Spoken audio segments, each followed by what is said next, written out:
To Resonance Radio. To Resonance Radio.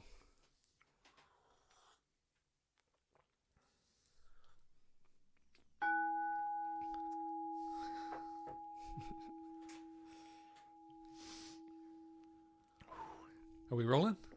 Cheers Cheers. to ideas that resonate Amen. across time and space, across the inner and the outer, between the inner and the outer, between the Ida and Pingal, The tonal and the nahal.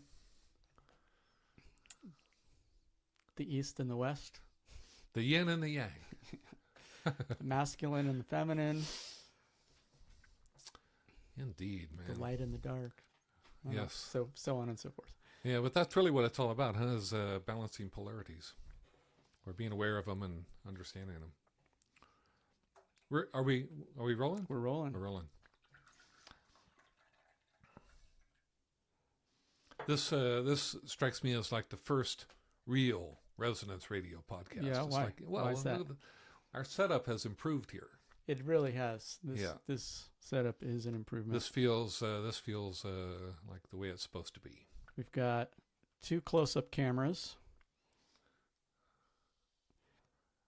And we got the And wide angle camera. Got the wide angle camera. The wide in here angle now. camera that makes it professional. We have a much nicer screen overlay with you on the side. And yeah, Plus we got this resonant bell. the white balance on our wide angle is a bit off, but you know, you can't do all the things. I mean, I could just do a little quick tweak.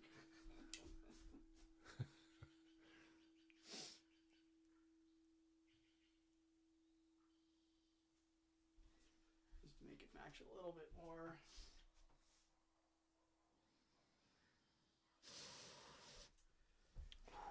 The other ones. Does that match more? No, it doesn't, but whatever. Yep. Good enough. Good enough. All right, so the dream body and the waking body, Let's talk about it. the polarity. You just said balancing the polarity, at least being aware of it. And the last few times we've been talking about the dreaming body, the waking body. Yeah. I just started reading the book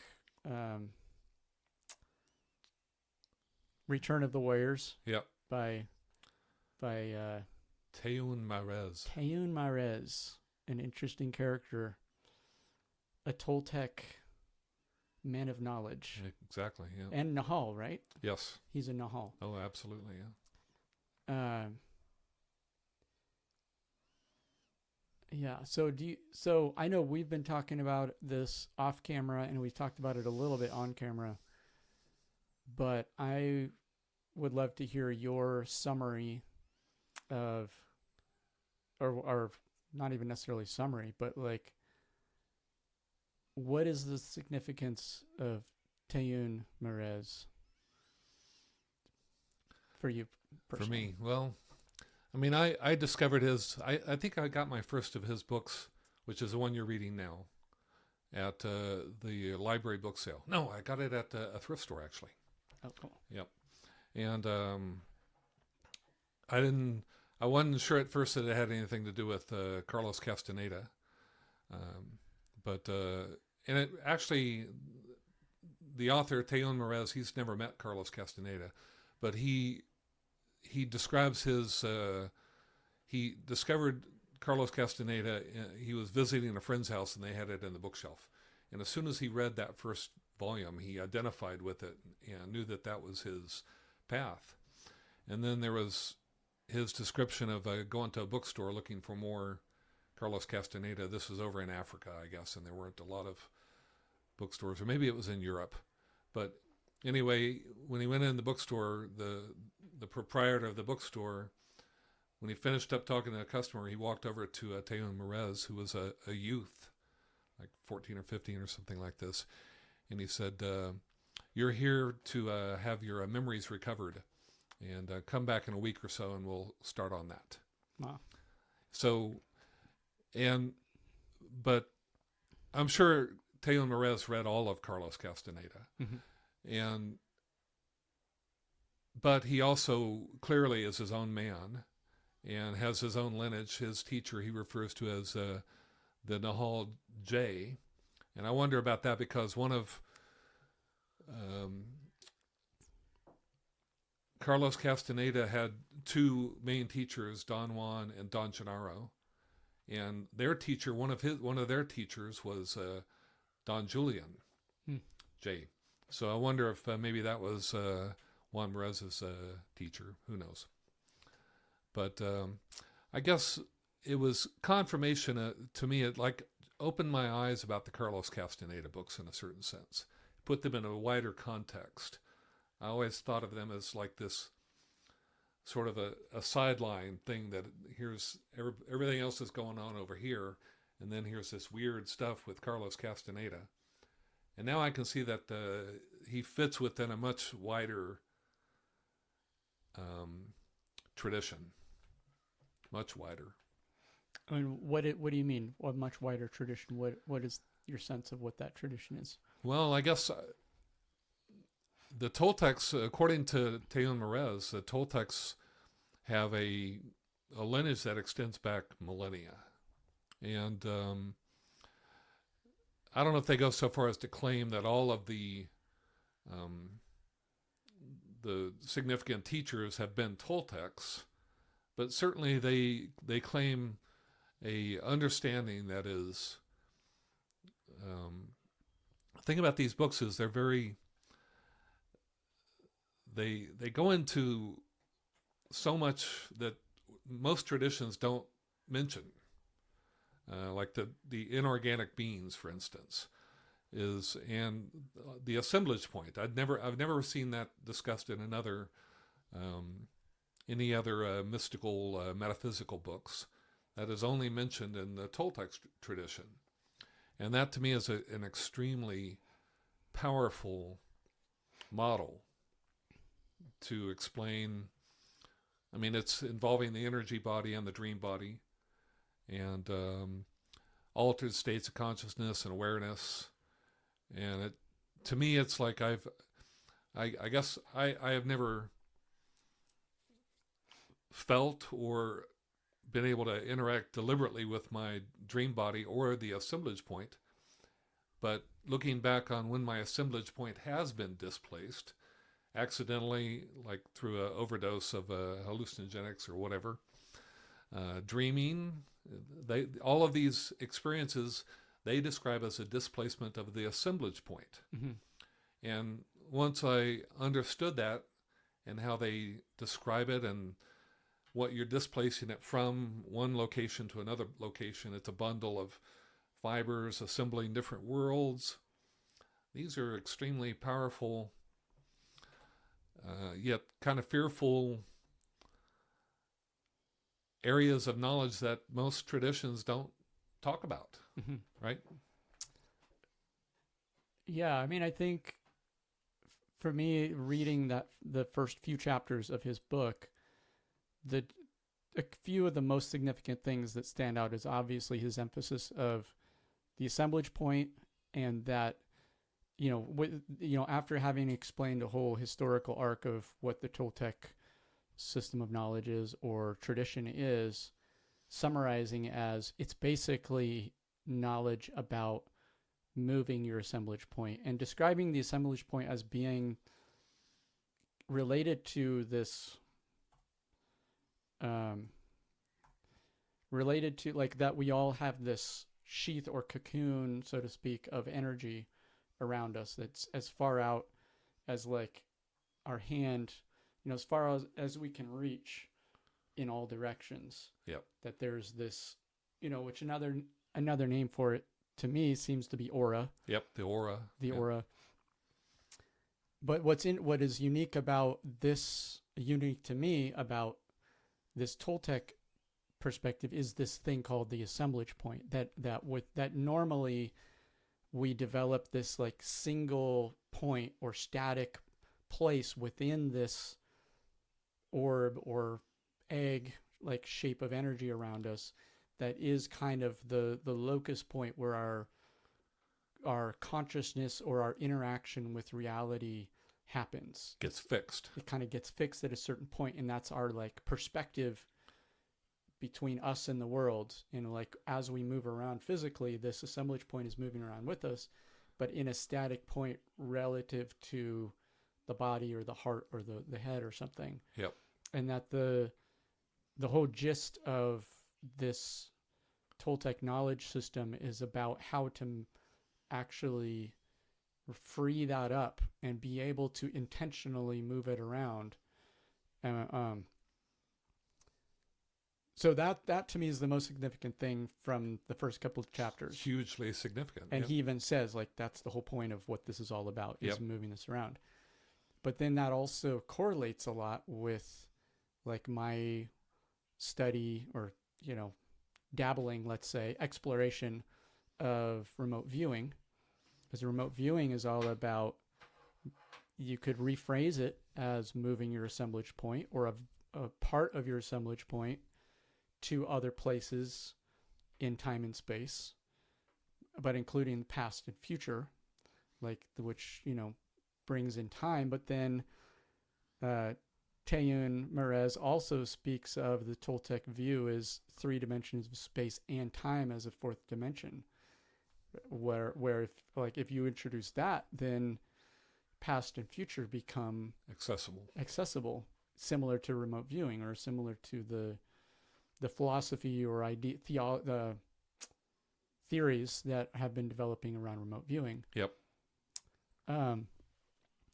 But then also on the way here after our breakfast,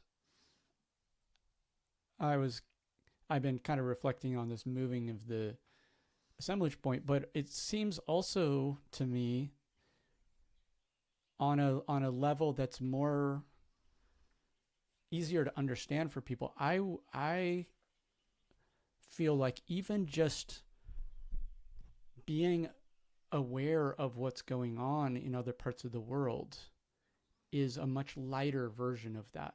Like just hearing stories about what's going on in the Middle East. You can have kind of the same, like he described kind of 3 or 4 different kind of dead-end ways of interacting with the world or responding to the world. You know, one is kind of foolish or one is kind of fearful, and what, you know, there's kind of like these different dead-end ways, and then there's like the warrior way of dealing with it. But like even if you just think about having a story come up about some difficult thing going on in another part of the world, those same ways of reacting to those news stories is relevant or is present there. And it seems like, or like having empathy for someone else who's going through a difficult time or ignoring, you know, like the way that we react to someone else's or experience someone else's reality, I think are very minor versions of this moving of the assemblage point. He talks about that there's you can move the assemblage point or you can shift it. So in other words, they're an order of magnitude different. Mm-hmm. It's like it's like dreaming is a displacement of the assemblage point. By definition, any altered state of consciousness is a movement of the assemblage point. Mm-hmm. But then you can really move the assemblage point where you can, it's like he talks about there are different bands of the filaments that are passing through the energy body, this egg. The filaments extend out to, it's like you have a filament representing every place in the universe in a certain sense. It's like we're connected to everything, literally everything, including, he breaks it down into that there's the known is a particular filament, or even less than a filament, and then there's like 8 branches of the unknown, 8 more significant filaments within this egg, and then there's a whole bunch of the unknowable, which is, as far as they know, has been unexplored, and they don't know how to get to it or whatever, right? Mm-hmm. Or to get to it is to lose your mind, mm-hmm. right? So it's unknowable as far as we know. Mm-hmm. But so you can have very small shifts of the assemblage point, which it's like what you're saying about interacting with a different part of the world would probably be considered a very small shift Mm-hmm. of the assemblage point. It's not the same thing as dreaming and going there, Right. but it's still to identify with them. I mean, you could have different levels of going there in your own mind. Yeah. Right. Yeah. But I think I'm thinking of. It's funny, being the camera guy, Right. the director. I think it's interesting to me in the sense of like bridging the gap. They're like it just I guess in response to this idea of this stuff being fearful. This idea of being like getting way out there or like losing your mind or whatever. These are also fears with psychedelics or even just with trauma, Yep. And that the warrior mindset helps you navigate through all of these different levels. And I think it was just kind of I don't know, for me personally, like a little bit of an aha that created kind of this set of, it bridged the gap between normal everyday world and this really far out kind of stuff that the Théun Marez, or my sense of the Castenada Théun Marez, the more far out stuff seems very remote, and that as I'm reading the book, it's feeling like, okay, what are we getting into here? But I really liked the fact that in the book he started with just dealing with how we respond to ideas or words. Like just recognizing that words aren't the actual thing. They're just on the surface of the thing. Yep. And like if you shift your mindset around towards words, and it's interesting that was the first step, is just shifting your relationship with words. And I mean, this is something I feel like I've been doing for many years, just kind of being aware of the words that I use and remembering that words are just pointers to the actual thing. They're not the actual thing. They're You have a conversation with someone, you can't expect to fully understand just their words. You have to. Right. Yeah. Yeah. And like this temptation to like, oh, you said that word and that means Get sidetracked X, off Y, onto and this Z, and how dare you? semantic thing. Right. And but then the way that he described, I kind of want to grab the book and just have these, because they're really like that to me is like that first chapter, so to speak, or that first step. There's a lot in that of just these different attitudes towards ideas or words. And then that also is relevant to, stories about what's going on in the world, or narratives. It helps you see through narratives, like listening to a news story or listening to a commentator on what's going on somewhere, is you kind of, you don't just take their version of events as gospel, you know? And it's also recognizing the difference between belief and knowledge, like just because you have a belief about something doesn't mean it's actually the way things are. But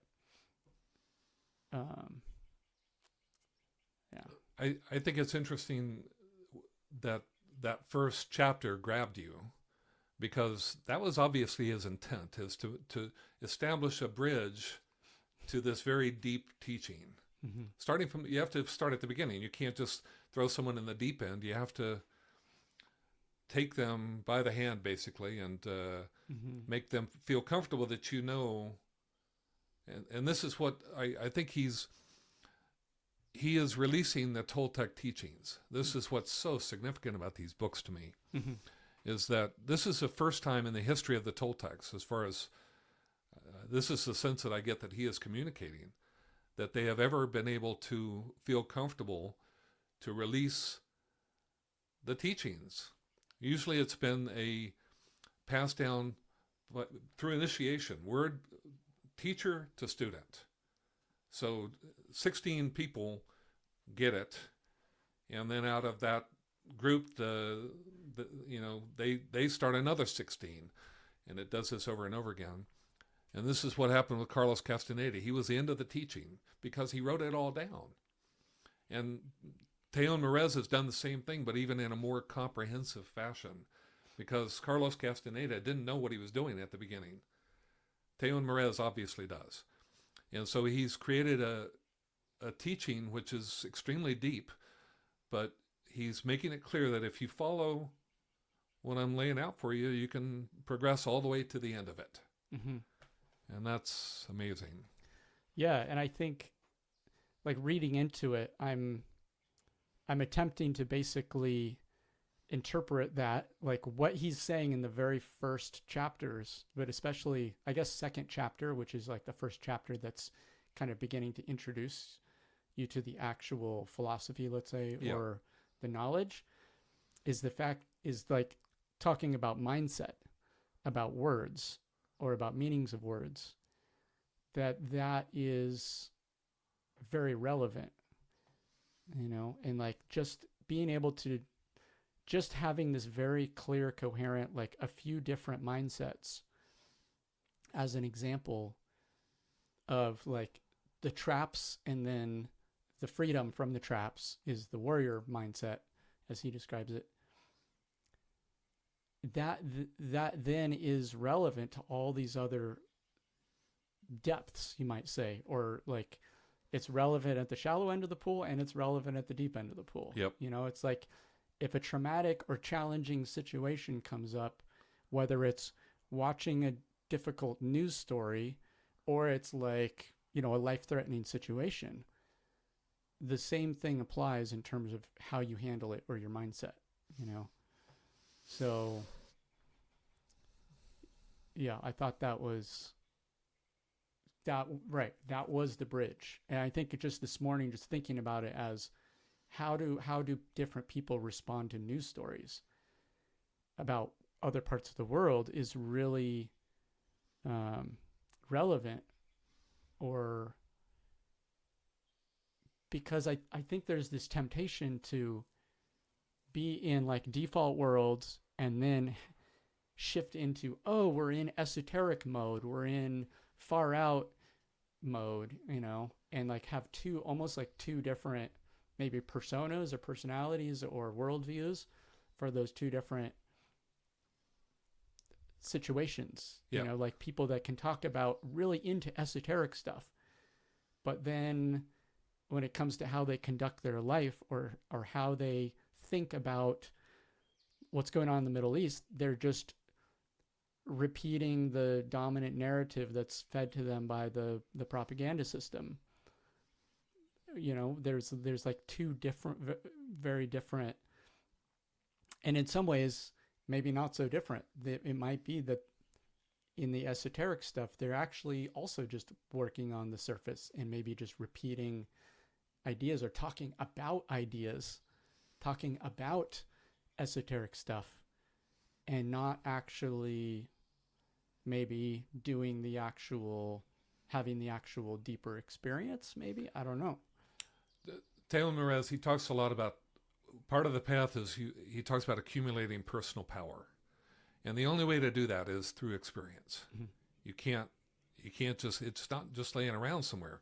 You have to engage a situation in the manner of a warrior and learn from that experience. And it's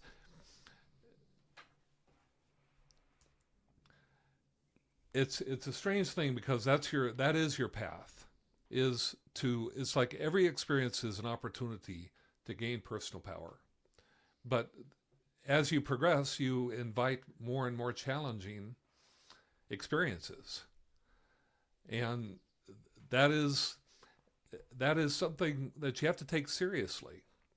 It's like we're not used to engaging more and more challenging experience. We avoid challenges in a certain sense. Most of us do. I guess to a certain extent I do. Because why bother, right? So why do I need this more challenging Yeah. experience? But when you recognize that this is how I accumulate personal power is through overcoming these situations. Once you engage, then you're on a path that is Mm. interesting. The thing that's really resonating with me right now is it's reminding me of that article about how we use AI that we looked at a couple times ago. I'm forgetting, it was an interview with the guy who had written a book through a pseudonym. Yep. Where he used AI, but he teaches in a university in Italy, and he teaches his students about like the good way to use AI or constructive way to use AI, and that's basically what he's saying is it's good. You can use the AI as a source of challenge rather than using it to think for you, right? And by using it, asking it to challenge you, you're using it almost as like a sparring partner. Yeah, exactly right. Which is then giving your like making things harder for yourself in a sense. You're not asking it to tell you what to write. You're actually writing and then having it challenge you. Like, it's not the ends, it's a means to you progressing further. Right. If you just keep using it, and yeah. Which then kind of reminds me of this idea of the Matrix, let's say, or type of scenario where you're using, an AI opponent to like, okay, challenge me. You're not just having the AI go fight for you, right? You're actually using the robot, let's say, as a sparring partner to like improve your own skills. Yep. Théun, one of the things that he this was first introduced to me in the Carlos Castaneda books, is the idea that death is your advisor. One of the things for this path in particular, you have to recognize the fact that you're going to die. At every moment, you have to be cognizant of the idea that I could die at any moment. So what is my path, knowing that this is true? And everyone's heard this, but it's to seek that out is what he's suggesting, right? To really embrace that idea, to lean into it. Yeah. Not just to say, yeah, that's a good idea. It makes sense. Yeah, because we are going to die, right? But it's like to when you really embrace that idea, then your life changes. It has to change. You would not do the same thing that we're doing now if everyone knows we're dying, but most people just don't think about it.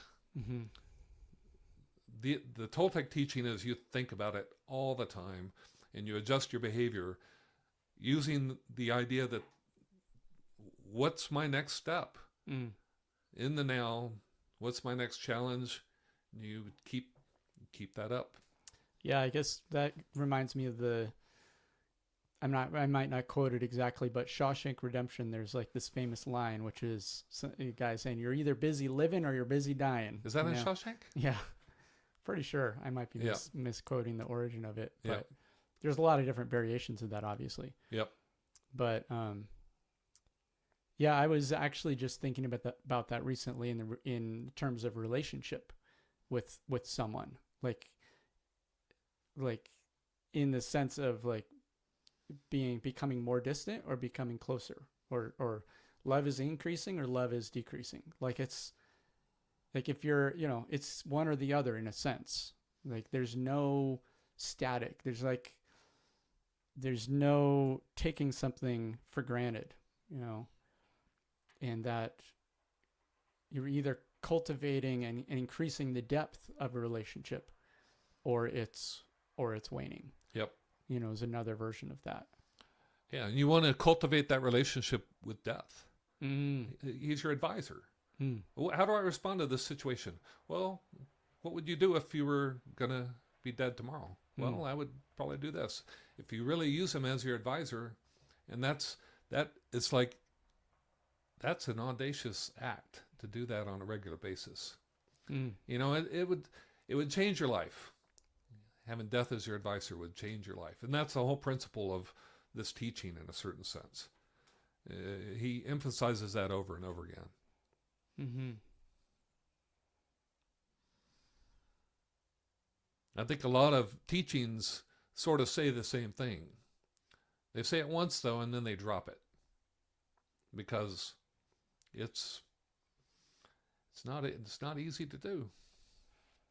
And so what does that look like in like, I mean, it's partly because it's a very, in a sense, abstract thing, idea to just name, like, oh, okay, like this might be the last day of your life. Live today like it might be your last. But what does that actually look like that's different than just living your life the way you've been living it?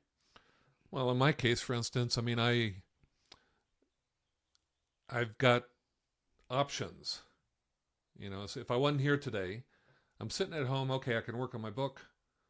I can develop more ideas for the app, or I could go out to a thrift store. And if I was really going to take that seriously, I'd probably work on my book. I would want to finish that book. Mm. If I wasn't taking it seriously, I go, well, why not go out to a thrift store and waste some more time? I wouldn't do that if I would never do that if I was dying the next day. What would be the purpose to go? What's the benefit of that? There is no benefit to that. It's only an indulgence. And this is another thing that Carlos Castaneda, in particular, I loved him for, because Carlos Castaneda was like one of the most indulgent people ever. He was constantly revealing his indulgences. And, Don Juan would always make fun of him. You are one of the most indulgent people I've ever, over and over again, because that's what you do at the beginning. You indulge because you're faced with this awesome path. Mm. And the idea of really accepting that death is your advisor takes some getting used to. Mm. It just doesn't. You don't just snap your hands and all of a sudden you're doing that. Mm-hmm. It didn't happen for me that way anyway. Maybe you'll be an exception. No, I've been indulging for the past 15 years. I know indulging is, yeah. But the difference. There's indulgence, and then there's being impeccable. Mm. And this is the thing. It's like Don Juan, the character of Don Juan that Carlos Castaneda reveals is unbelievable. I've never read such a heroic individual as Don Juan.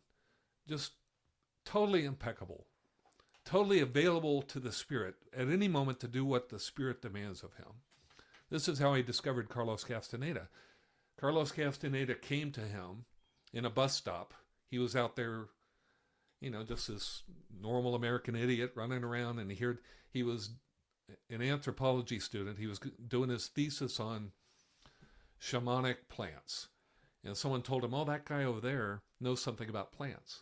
So he goes over to Don Juan, and he introduces himself, and he says, I'm getting my doctorate. I know all about this stuff, but I've heard that you know a lot about it too, but we could probably benefit from, sharing our knowledge, and he's like doing all this, and Don Juan's like, he's looking at this guy, and he talks about this later in the books. They go through rounds of like awareness of, anyway, he says that later on he knows that Don Juan was actually seeing him, and he saw that, okay, this man was brought to me.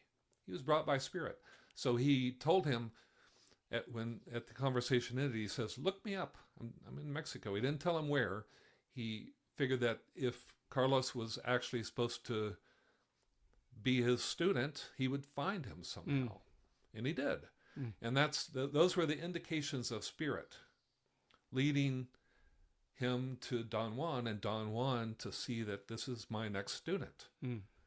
It's like, that is what it means to be open to Spirit. You just read the moment. You look for signs. You have to interpret the signs. You have to be able to trust your intuition, your feeling. It's a path with heart, right? Meaning that you're open to feeling and, these coincidences and signs. Yeah, that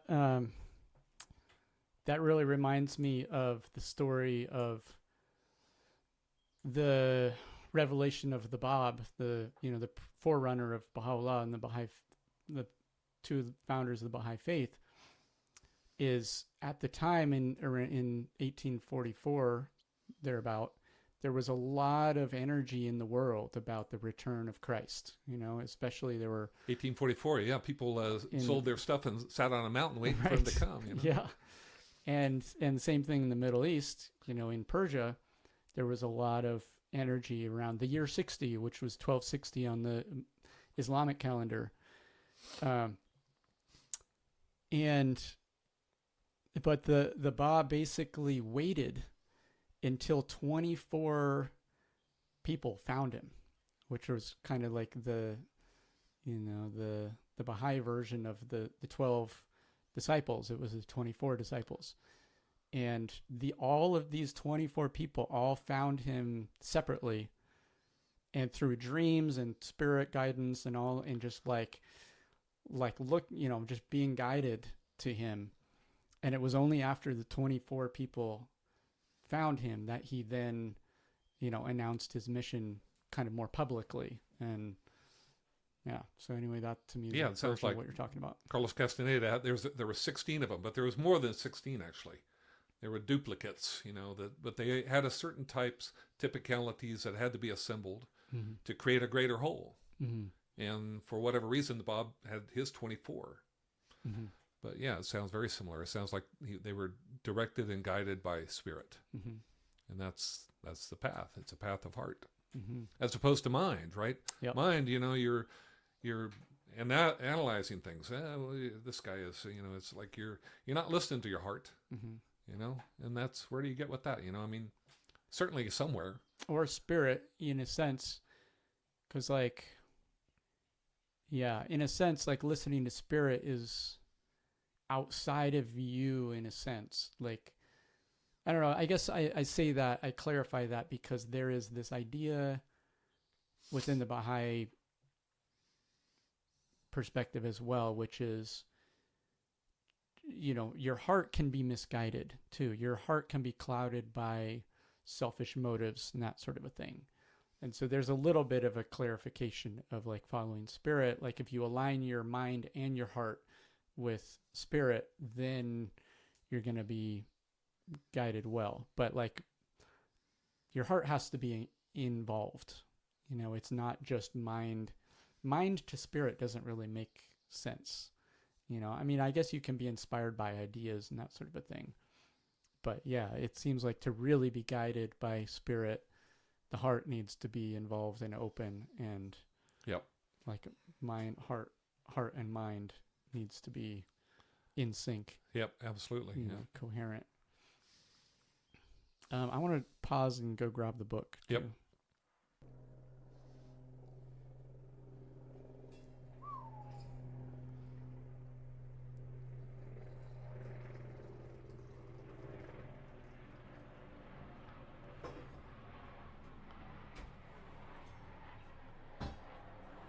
You can put that lid on. Does that need to be in there, that T? No? Does this need to be struck? I think so. I think so too. So let's see, what's the best way to view this? Maybe. So this is a picture of the assemblage point and the energy body, the aura cocoon. It's interesting also that the center of the assemblage point is at the heart, and the circle of the assemblage point is passing through the head, the sun. Oh yeah. Isn't that a curious coincidence? Kind of It's almost like a calendar clock. Weird.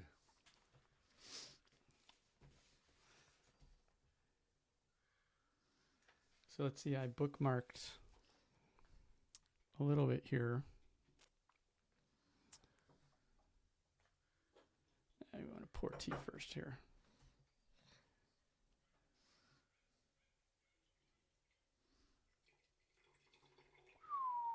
What sort of tea is this? Pu'er.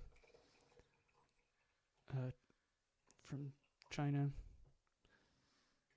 I don't know any details, but it's good quality. Yep. Look at that. Thick and rich.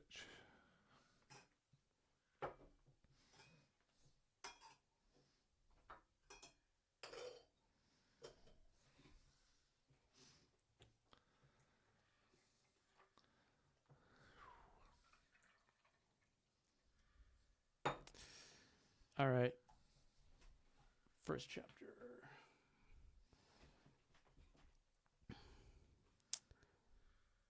This is from the chapter Origin of the Toltec Warriors. But jumping a bit ahead, but this one paragraph, or just a few sentences here, I think are significant. Well, maybe two paragraphs, huh? Maybe 3. If man will only pause to consider that perhaps the world is not what he has always forced himself to believe it is, then he will come to the realization that a multiplicity of religious beliefs or differing political ideologies does not mean that one is right and the other is wrong, but rather that all contain one particular facet of an overall truth. Once this has been understood, it is not so difficult to see that all facets are needed if the whole truth is to stand revealed. Then too will the concept of universal brotherhood not seem quite so idealistic and unachievable. Toltecs have ever known that understanding is relative to the frame of reference used. If this frame of reference is altered, then so is our perception of the world, and for that matter, of truth.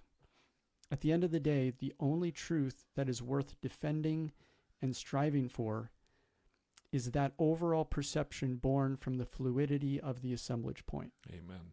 A fluidity which is needed in order to achieve total awareness.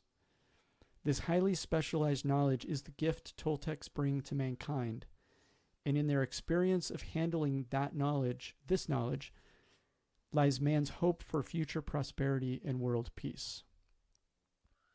As experience has shown, such peace cannot be enforced by political treaties based upon empty promises. Lasting peace will only be achieved if it is mutually accepted by all and grounded in the universal understanding of the interrelationship and interdependence of all life. Amen. Yeah, so those 3 paragraphs I think are like, but bam. Good stuff, man. Yeah, it's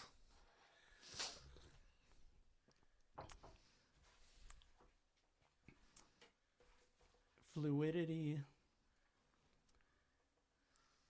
Yeah. freedom. The pursuit of freedom is what this path is all about. Yep. Freedom to move the assemblage point. What does that mean? The freedom to move the assemblage point. Well, right now it's, for most people, their assemblage point is fixed. And it's fixed by social conditioning, right? It's like, as we grow up, when you're a baby, your assemblage point is free to move.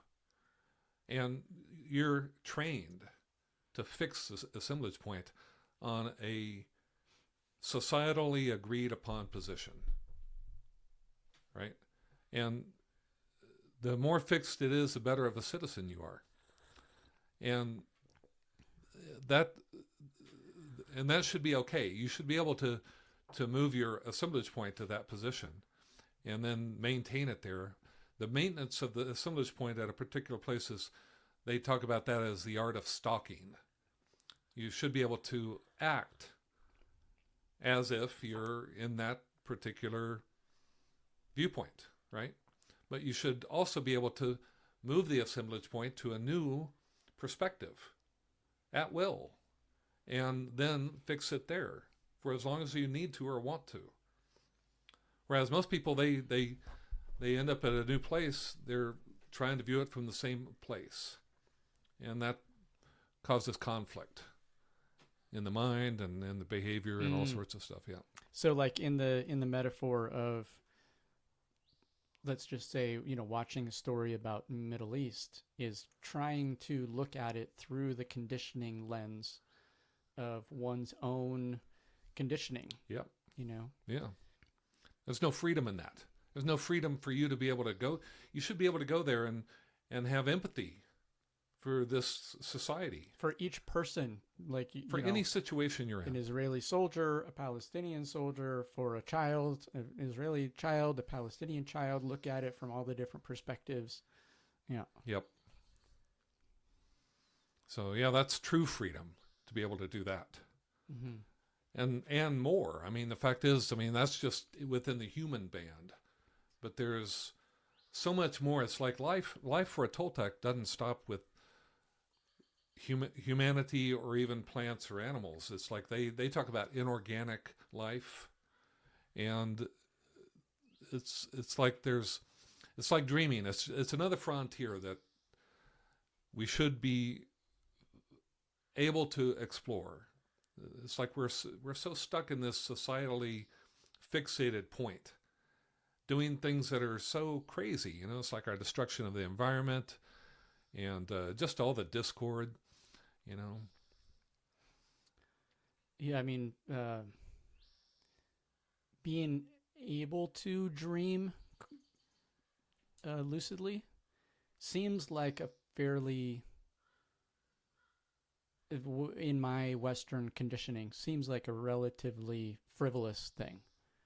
Like, why say that? Like, we're talking about important, serious things here, like world peace and like solving the Middle East, conflict. Like, and then you mention, the freedom to dream lucidly. Like, what relevance does that have? Like, why is that significant or important? Well, first of all, let me point out that we've been trying to solve this Middle East conflict forever. We've been trying to cure cancer forever.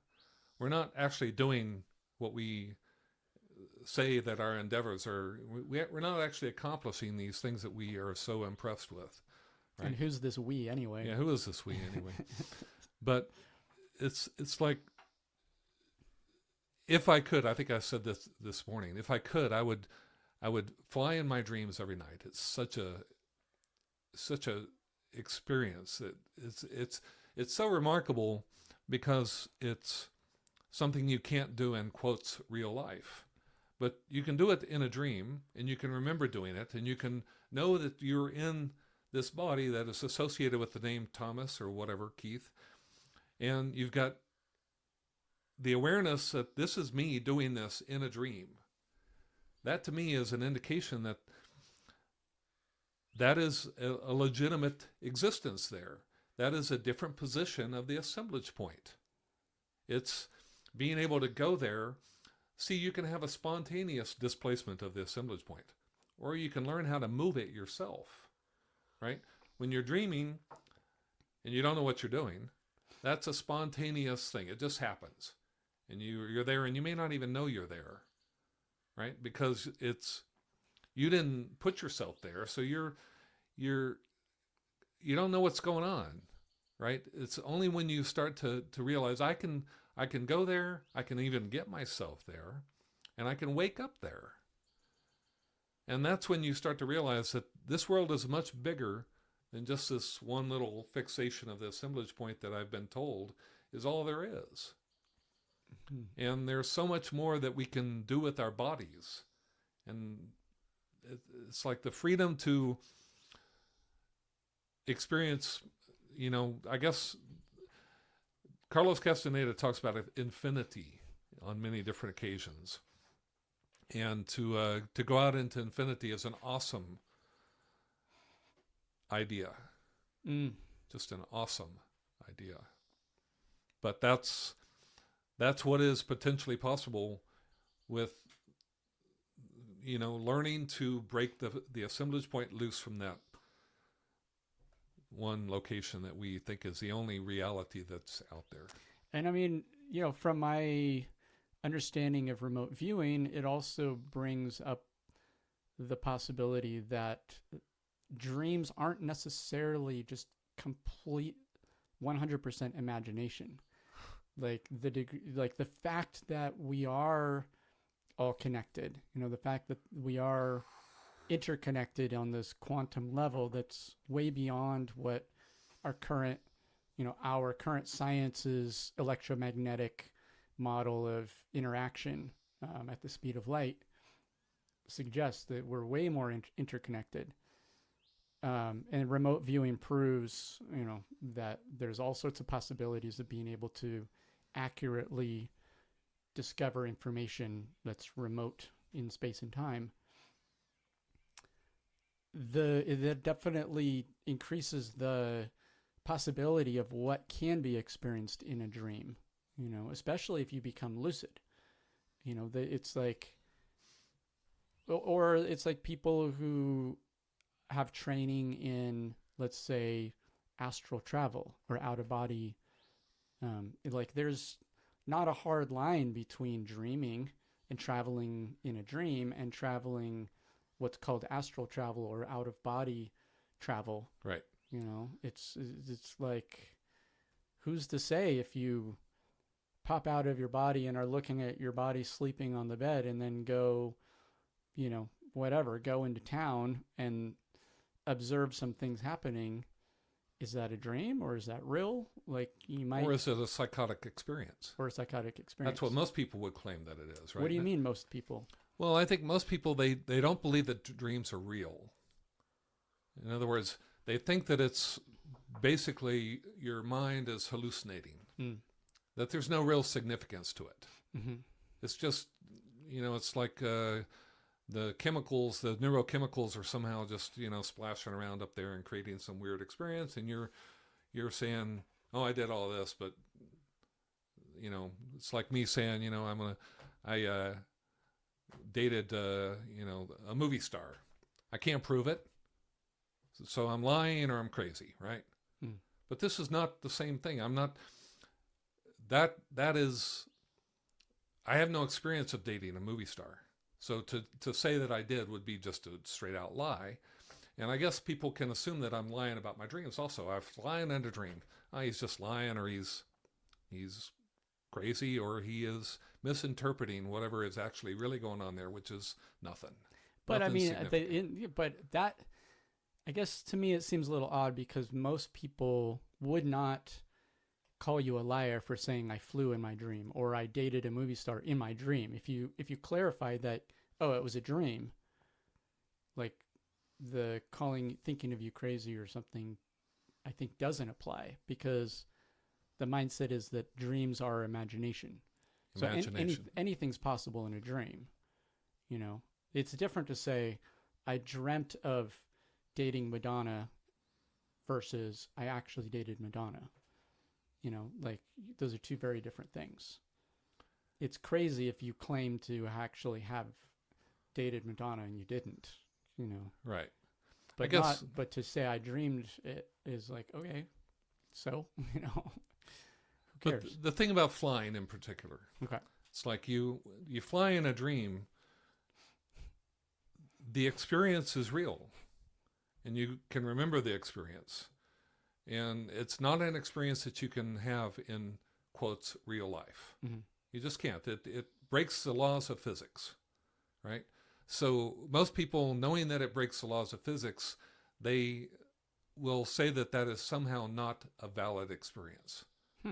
Don't you think that's the case? No. Like to have a dream of that, I can't imagine somebody saying that's not a valid experience. Well, why aren't more people pursuing it then? Because the dream world is considered to be just pure imagination and not significant.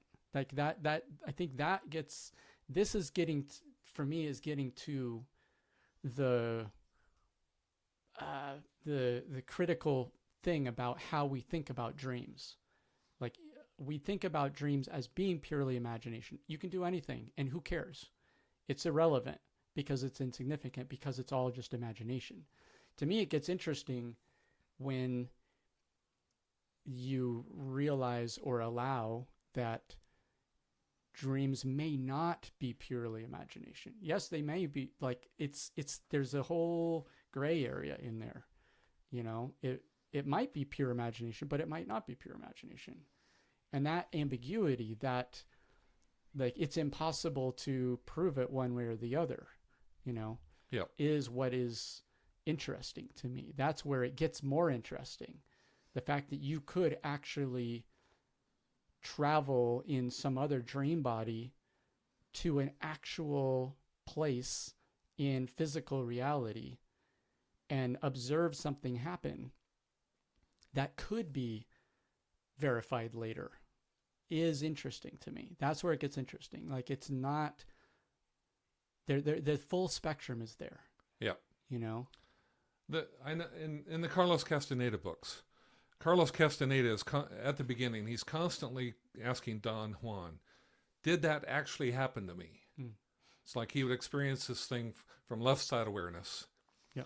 And he would want to know what would someone see of me doing this experience. Mm-hmm. You know, it's like he would have this experience of his dream body, and in waking life, Don Juan would shove him through a door, and he would wake up in, 30 miles away or something like this, right? And he would want to know, what did that look like? How did this happen? You know, these sort of things. If there was someone else in the room when Don Juan shoved him through the door, right? What would he poof out of existence like a match, or what actually happens? Yeah. What's the mechanism there? Or right? Would he just fall down on the floor asleep? Would his body still be there, but he is off dreaming? He's 30 miles away. I think the thing that convinced Carlos that this was a real experience was when he started dreaming and getting facility with his dreams, being able to wake up in his dreams and be aware that he was dreaming. And he was taught to stare at his hands. And you do this throughout the day over and over again till you start to also do it in your dreams. You see your hands, they start to change, and you go, oh, I'm in a dream. I'm awake. All of a sudden you're awake in that dream. The next step for the teaching was one of Don Juan's other students. Don Juan told Carlos, you snag that person, this woman, and go somewhere with her in the dream. Okay, now something's different, right? Because all of a sudden it's like, it's one thing to have a dream by yourself. Mm-hmm. It's another thing to have a dream with another person, and they have this experience, and then they wake up from the dream, and then they get together in quotes real life and talk about what they did in the dream. Mm. Would that change your opinion about whether or not this is imagination? Mm. Right? So, in other words, it requires to have that experience, you have to do it with a person who is also capable of being awake in a dream and meeting up in the dream. Mm-hmm. So once again, you can start to ask, well, maybe they're both lying at this point. It's like, and then... But again, lying is only relevant. Or is it imagination? Is that? But see, that's where it's interesting, is like, it is possible to imagine, for me, the possibility of meeting up in the dream world, in dream bodies, and then sharing a common dream. Yeah. Like, that seems very plausible in the 3D material, reductive material.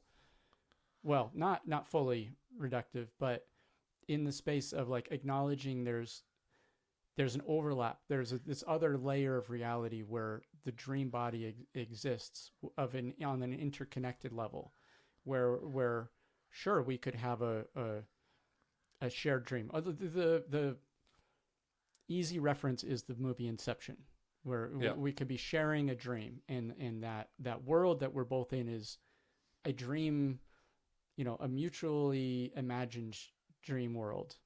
And another example of that comes from the remote viewing world, where I forget if it was Lynn Buchanan or one of the other guys who was in the remote viewing program described this practice they did of imagining your psyche as an office building, and that you go in and all the different parts of the building and the people in the building are different aspects of your self. And like the receptionist represents the part of you that's how you show up to someone you're just meeting, like for the first time. It's like how you portray yourself, and then like the janitorial crew and then like if there's stuff that's broken or needing work, those are places where you can go physically like try to do interact with that, and it's doing some kind of repair of your inner world. But then what they started finding, the people on this team that were doing this, is they could go outside of their building and they could go visit each other's buildings. Oh man. And they could like leave messages for each other in like common areas, outside common areas. And so they were constructing kind of like this whole little village of their different buildings that were all co-situated with each other. Right. And that, to me, that's a version of what you're talking about. Exactly. It is. Yeah. Where like, you can't say that that's a lie in the three-dimensional physical context. Because like, who are you to say anything about someone's dream world? Like, only they have the authority to speak about their dream world. But when you have multiple people all co-dreaming or co-remote viewing, that no longer qualifies as just imagination, right? I think so. I agree. Like, to me, that is suggesting that there's some imaginal part of reality, some aspect of reality, of information that's separate from, or that's in some other dimension of reality where we can construct information, in a sense, information that's perceived as three-dimensional in nature or space and time, like, that is shared, like that we have shared access to. Shared implies real, right? I mean, well, then we get into the definition of the word real. Yeah. If a materialist would say that the only thing that you could define as real is what you can touch with your physical object. But yeah, I would agree that that's an reality, an aspect of reality. Reality is what we agree on in a certain sense, right? Okay. It's like the fact that dreams are not considered reality is because we don't agree that they qualify, Well, right. But then there's like the different definitions of dream, right? It's like dreams are part of reality, but it's reality, imagination. Is it shared reality? Right. But shared is the key piece there. Right. Like once, like the degree to which there are these examples of shared dreaming or shared remote, viewing, or this story about the building to me is closer to shared dreaming than it is remote viewing. Because the thing about remote viewing is it generally has to do with physical reality. The goal of it is to get information about verifiable physical reality. Whereas the building metaphor is more in the space of shared dreaming. I think it's like it has to do with the assemblage point. Yeah. If you're sharing a dream, it means that you're sharing the same assemblage point also, right? Because we're sharing the same assemblage point now. It's the one that everyone is fixed at in this consensual reality. Interesting. Right? So if you have a dream and if you're going to take someone with you, they have to move their assemblage points to the same location of the band, right? And then, but for most people, the only reality is that one fixation of the assemblage point. Interesting. So this is expanding my impression of the definition of a fixed assemblage point, because there's a shared element there as well. It's not just like I have my own assemblage point here and you have your own assemblage point there. No, we all share that one. There is a predominantly socially acceptable fixed assemblage point that is, quotes, reality. Interesting. Yeah. So the fact that or not the fact, but on that photo, it showed the assemblage point in the heart of the sphere. Yeah. There's also that. I mean, that suggests that each person has their own assemblage point within their auric. No, I think if you looked at everyone, if you were able to see, Carlos Castaneda talks about seeing as being able to see the energy body with the assemblage point, like that picture. If you were able to see, you would see that everyone's assemblage point is fixed at the same location. Now, if you're, and remember, like you got to location in 3-dimensional space. Well, but it's not 3-dimensional space, right? The egg has an architecture. It's got an organization that we all share. There's the 8 bands of organic life, and within that one band is a band of man, and within that band of man there is a particular location where the assemblage point is fixed within that band of man. And it's like I imagine that it's like fractal and kind of hologramic. Oh, hologramic. Yeah. Right? So that, even a tiny shift is significant because your perspective is changing from just a tiny shift, because the band of man is huge in one sense, right? It's like this energy body contains everything in a certain sense. Right. Everything is passing through that. And that one location is a tiny fixation, a tiny point. It's like that quote of Ali, "Dost thou recognize self only a puny form when within the whole universe is folded." Exactly. That's a beautiful, that's great. I see. So, right. I'm imagining, it's easy to imagine, 10 people being in the same room and having, the 10 auras, and each one has a little assemblage point or version of it within their own aura hologram. But then if 2 people were to like go to a different assemblage point, like to this shared dream space, let's say, you could imagine the assemblage point shifting on their holograms, but on the other 8 people, they don't. It'd be a tiny shift. It'd be a tiny shift. Yeah, a tiny shift.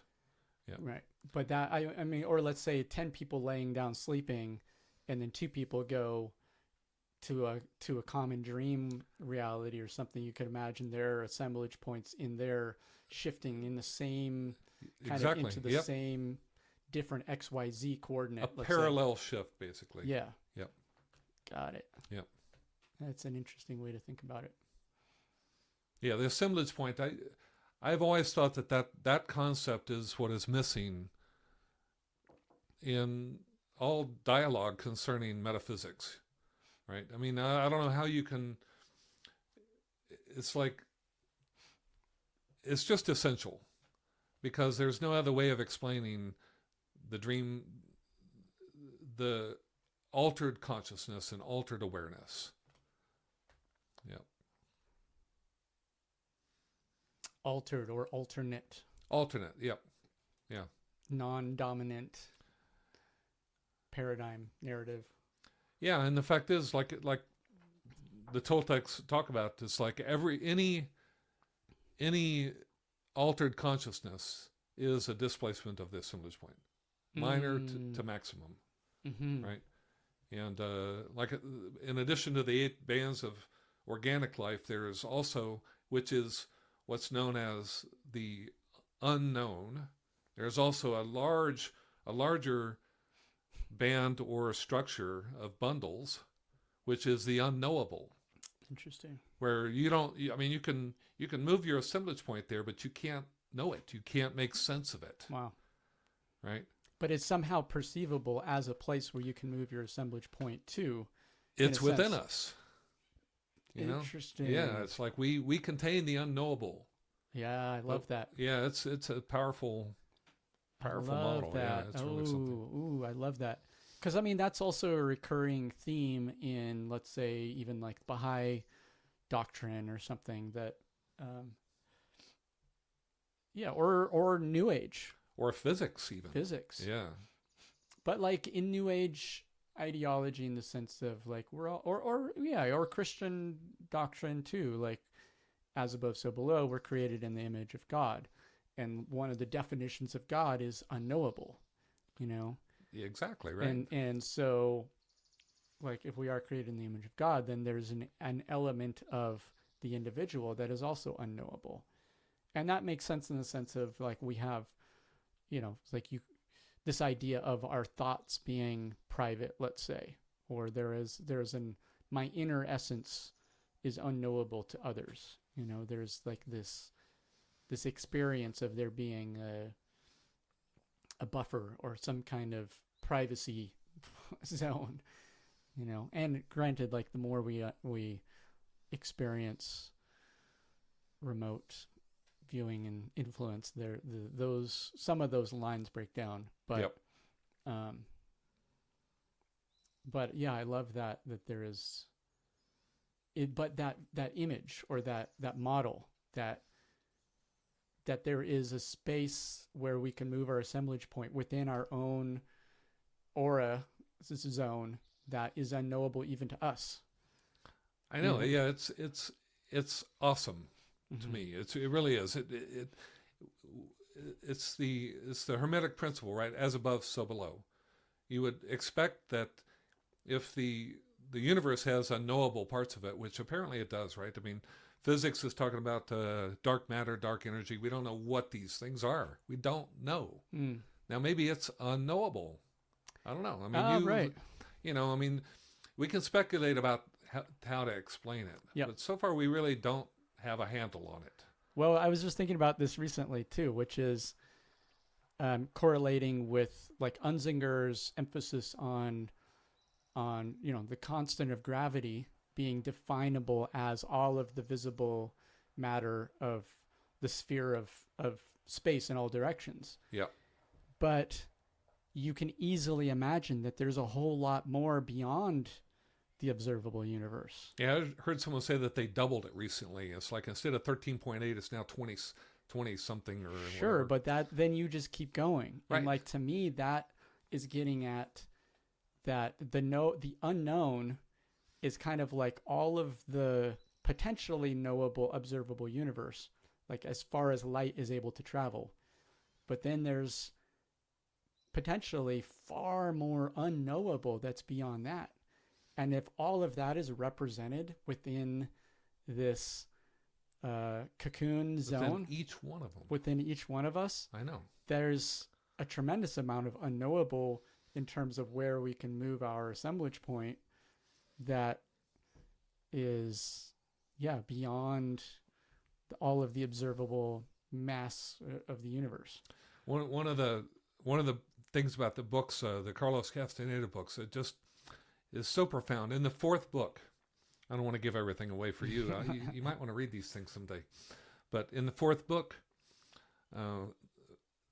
Carlos Castaneda's teacher, Don Juan, takes his group of 16, or I don't know how many there were, 20 something, and takes off into the unknown and leaves Carlos Castaneda.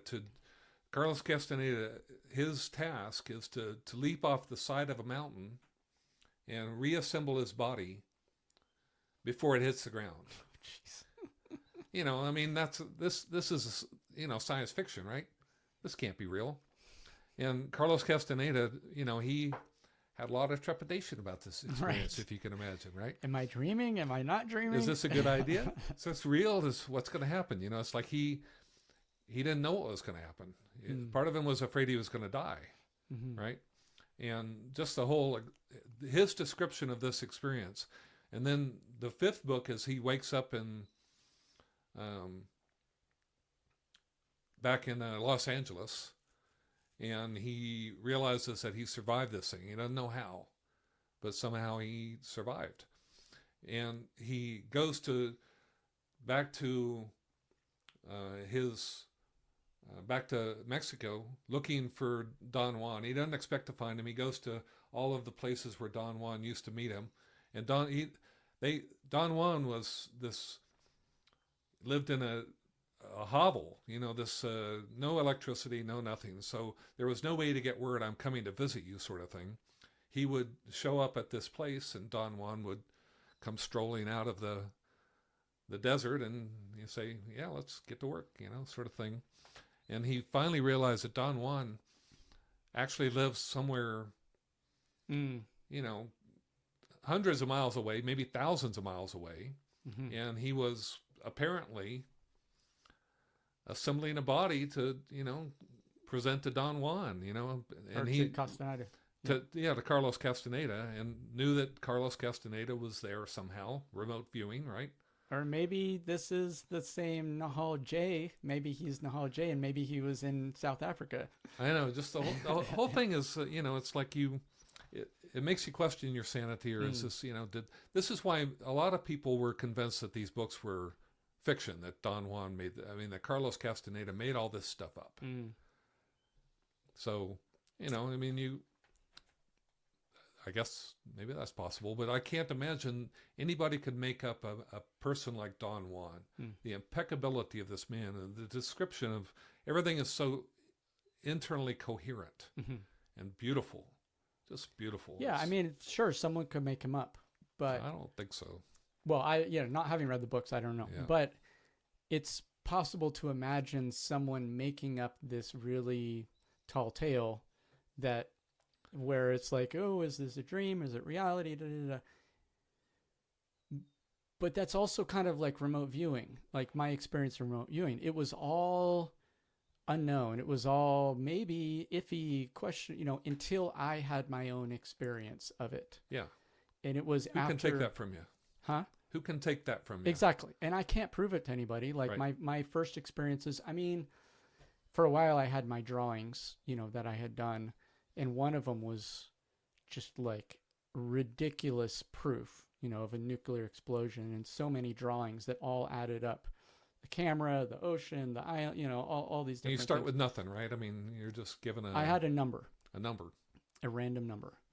And then I came up with all these things, and then I was writing nuclear bomb, nuclear explosion, you know, film camera, you know, and then like half a page of ocean waves, and 2 different versions of a you know, atomic bomb blast, and one with like structures. And then when I saw the reveal, it was an atomic bomb test on Bikini Atoll out in the middle of the Pacific that had been filmed, you know, and was kind of documented and all that. So like, to me, that, for me myself, that was like verification for myself of the reality of the story about remote viewing. You know, like, to me, up until that point, it was a story that other people were talking about, and it was a question mark. Is it real? Might be real, might be not. It was only when I had my own personal experience of trying it, experimenting with it, with an open mind, open heart, you know, and overcoming my own fear of like, oh, what if doesn't work for me, you know, all that kind of stuff. Yeah. Then it's like, okay, this is real. Now, the more I experimented with it, I also found like it's iffy even there. It's like sometimes I don't have a result that is a hit, so to speak. I think you also start to struggle with your mind. Exactly. Because your mind says, is this real? Can I really be doing this? And then you start to like generate noise. Right. Because even in that one where it was a really strong hit, while I was doing it, I had no idea if it was a hit or not. Yeah. I was just drawing pictures that were just, you know, I was like intuitive drawing. I was just kind of like, I didn't have any images. I didn't have any feelings. I was just putting pen to paper and just drawing, quote unquote, randomly. So the subjective experience of doing it was not of, ooh, I'm getting some really strong impressions here. It was more the opposite of that. It was the not knowing. Yep. And so the difference between not knowing and getting a hit and not knowing and getting a miss, like that, there's a lot of subtlety in there. That I think is what you develop, like the nuances there or the subtlety there is something that you then get more familiar with, and the ability to set aside the analytical brain and the monkey mind that's like doubting and questioning and analyzing and all that. Yeah, I don't think you're actually learning to do something. You're learning what not to do. Yeah, is exactly. to interfere with the actual natural Right. abilities that we have. Yep. Right. We've been taught that we don't have these abilities. Right. You should this is not a real ability you have. This is your imagination. It's imagination. Again, it's Right. that story of imagination. It's either imagination or it's material, physical reality. Right. It's kind of like Everyone tells you what's acceptable, not what is possible. Mm. Right. It's a big difference. Yeah. Yep. Yeah, true. Acceptable. Right? There's just the giving yourself permission even to try this stuff.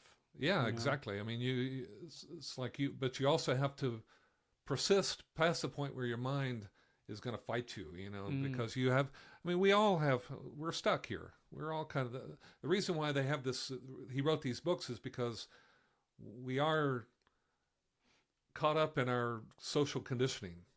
We have to somehow find a way to escape that to really be effective at these teachings. And also, I think there's the ambiguity part, or there's you very quickly get into an area that isn't easy. Like the appeal of the reductionist materialist model of reality is it's very simple. It's very easy to say, there's a table, that's a table, that's a chair, that's, your body is in this position on the planet, and that's that. There's a certainty to it. There's a certitude to it. There's an appeal of being able to just, like, 5 people in a room can all agree very easily that, the dimensions of the room are this and that, and the location on the planet is this or that.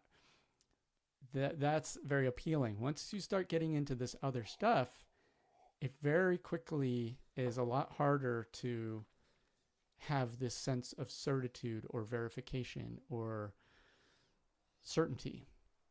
There's a lot more ambiguity or right? I mean, it's that to me, especially with remote viewing, it very quickly is like, that is almost like the most challenging part of it, is the not knowing. And there's a degree of faith, and that's reminding me of something in the first kind of chapter of Théun Morez's book, Return of the Warriors, is like, that's part of the mindset of the warrior, is just kind of having a degree of belief in yourself. And even if you're not sure what's going on, just proceeding as if you do. There's something to be said for that. Yeah, absolutely. And not getting too knocked off your center by the not knowing.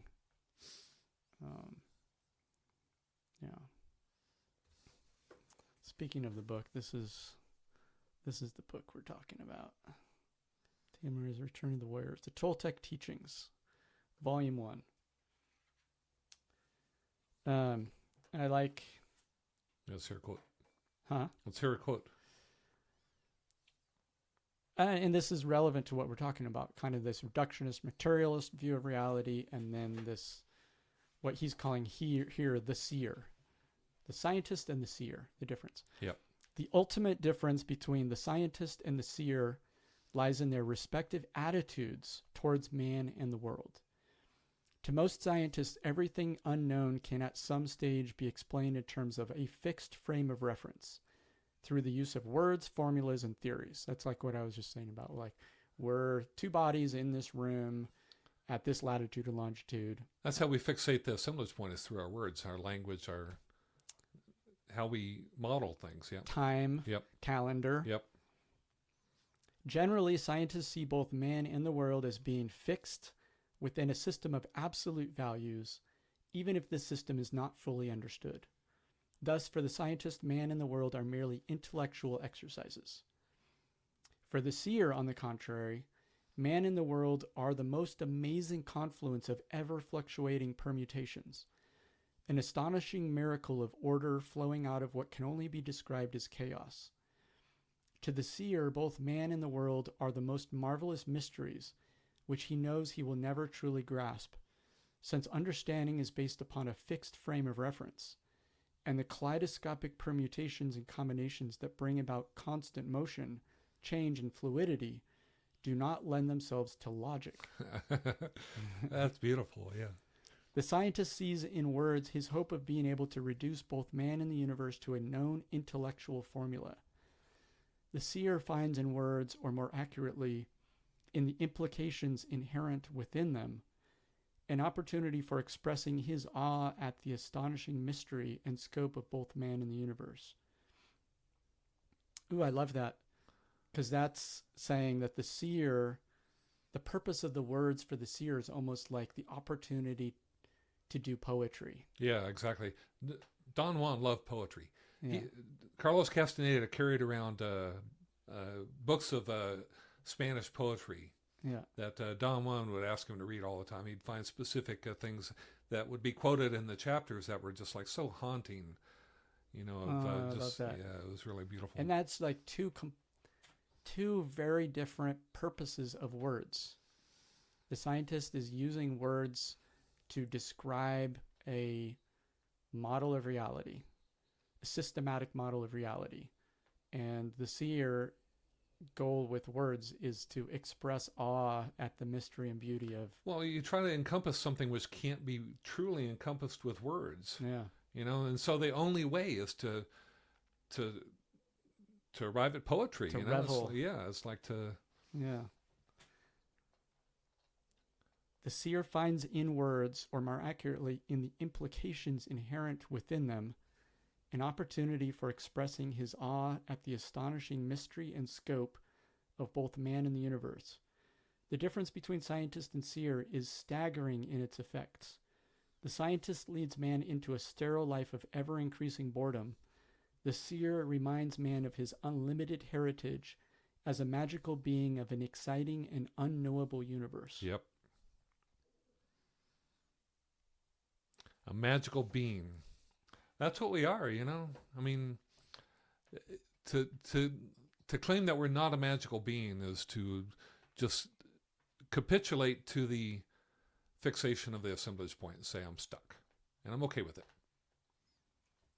Yeah, and a rendition of this magical being is... Oh yeah. Is in the Monad app.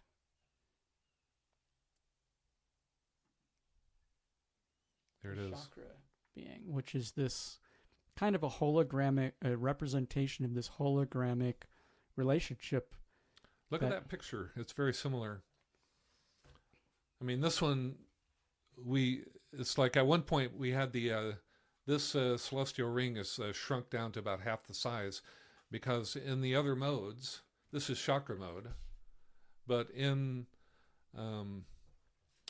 geo mode and helio mode, which doesn't have the figure, the celestial ring is actually passing through the sun, just like it is on this figure here. So...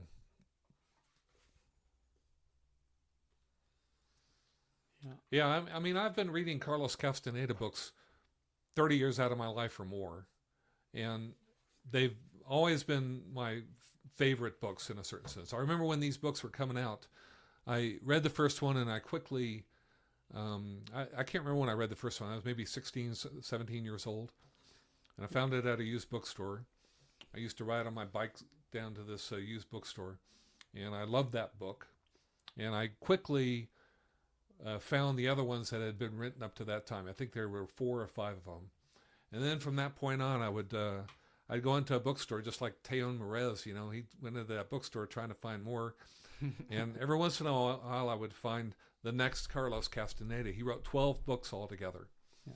And every time I found one, it was like the most thrilling experience, because I knew that I was in for the ride of my life. Wow. You know, it's just like each one, it was just like, holy Toledo.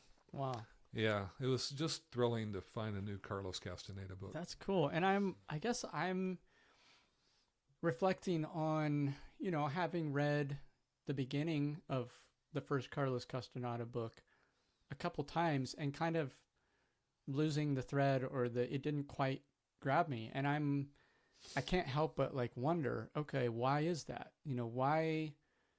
Was it the first book? Yeah. Like why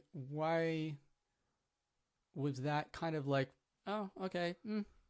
Like, why did I not perceive that? And why did the Baha'i books totally capture me and Right. just enthrall me? And I guess that's fascinating to me, that how that happens with different things for different people and different souls. Why is that? What's going on there? There's an interesting why there. The first book is an anomaly. Mm. It's the only book where Carlos Castaneda is involved in taking shamanic drugs, Mm-hmm. which are prepared for him by Don Juan. Mm-hmm. And the reason why he was taking those is because we were talking about this earlier, that Carlos Castaneda, when he was discovered by Don Juan, was fairly old. Mm. Ordinarily, an apprentice would be selected from, this was the first time Don Juan had ever found a non-Indian apprentice. Mm. And he had trouble with Don Juan. I mean, he had trouble with Carlos Castaneda because Carlos Castaneda was deeply fixated on, it's like the Indians were not quite as fixated in their assemblage point. So it was easier for them to learn, the practices. So Don Juan felt compelled to loosen Carlos Castaneda's assemblage point by giving him hallucinogenic medication, which that's what hallucinogens do, is they break the assemblage point loose, and it can go anywhere. It's like, I can account for this, it really can take off. And so that's what happened. And the way that this was done was, it was very strange. You can read through book number 1, in other words, and not realize that there's a profound teaching going on here, unless you, for whatever reason, I made it all the way through the book, and I just fell in love with Don Juan, to be honest with you. It's like, but book 2, I think if you had found book 2, that's when it's like at that point he's starting to get, okay, I'm in something really profound here. This is not just some guy that I can take advantage of and write my thesis and, get away. Yeah. He was convinced that, okay, I have stumbled on something way beyond my comprehension, and this teacher is a really profound individual in his own right. Mm-hmm. It's a different, books from 2 on are different. Yeah, and I guess I think that's maybe relevant, because I think one thing that really I found enthralling about the Baha'i thing is, like, on the one hand, there's this clearly, like, reality shifting mystical being who's showing up, or two, in the world and saying, hey, world, wake up, but also presenting, like, a system of theological, spiritual perspective. Yep. And ethical, guidelines and whatever. There's a system there, so to speak. And I think the teachings and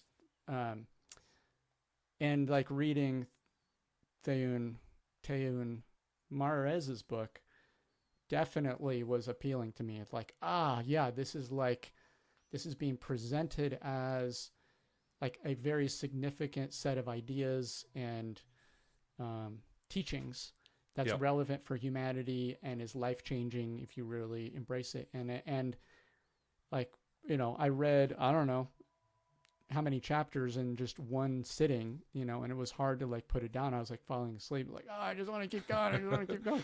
I know.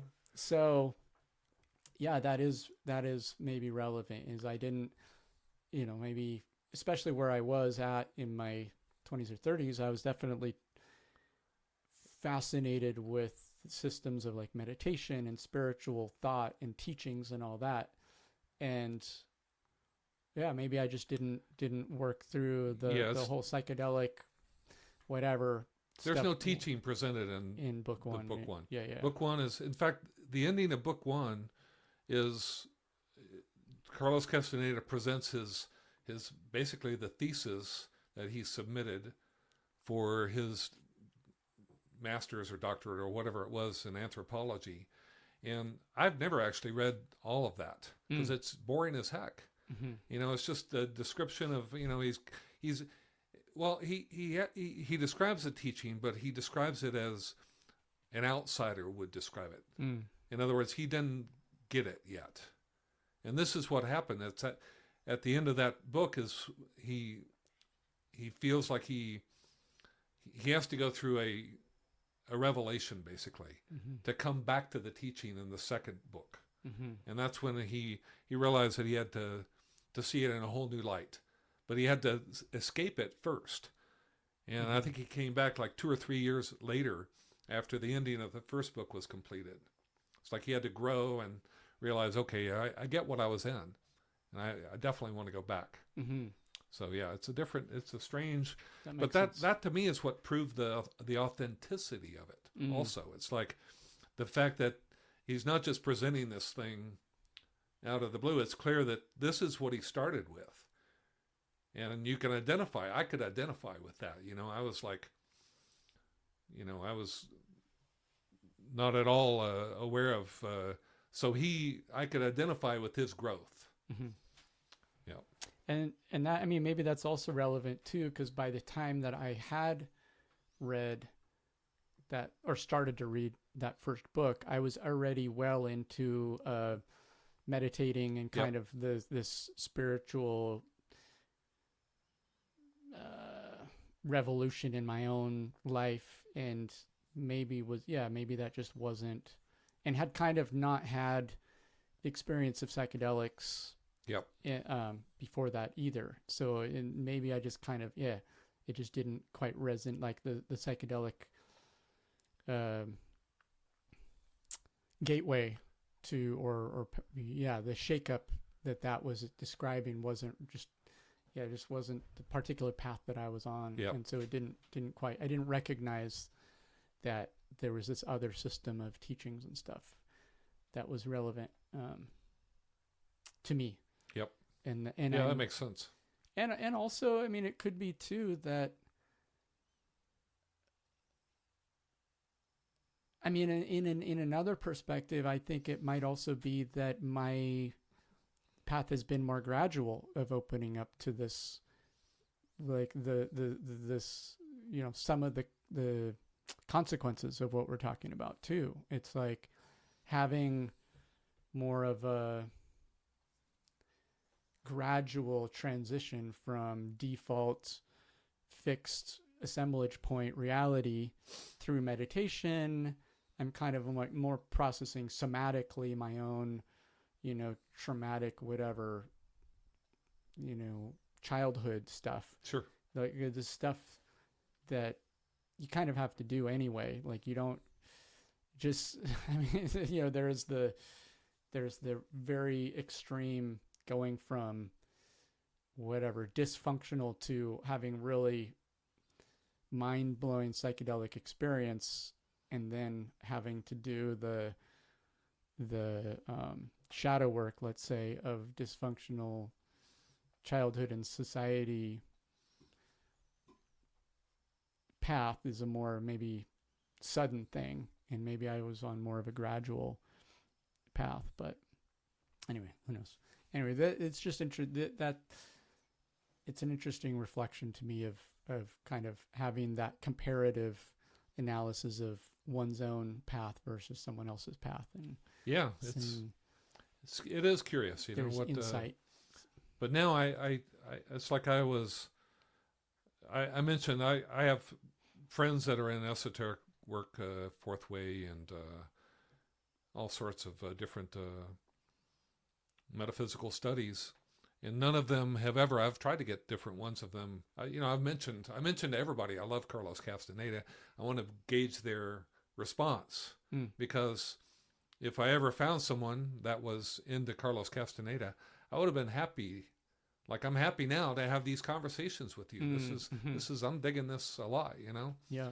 I think it's opens up the understanding to be able to, you know, dialogue about it. And you're the first of my friends that have had this, and I don't think it's an accident for whatever reason. You know, it's like I've always considered it one of the bigger miracles in my life to find a programmer for Monad, this figure that looks suspiciously like this illustration of the assemblage point.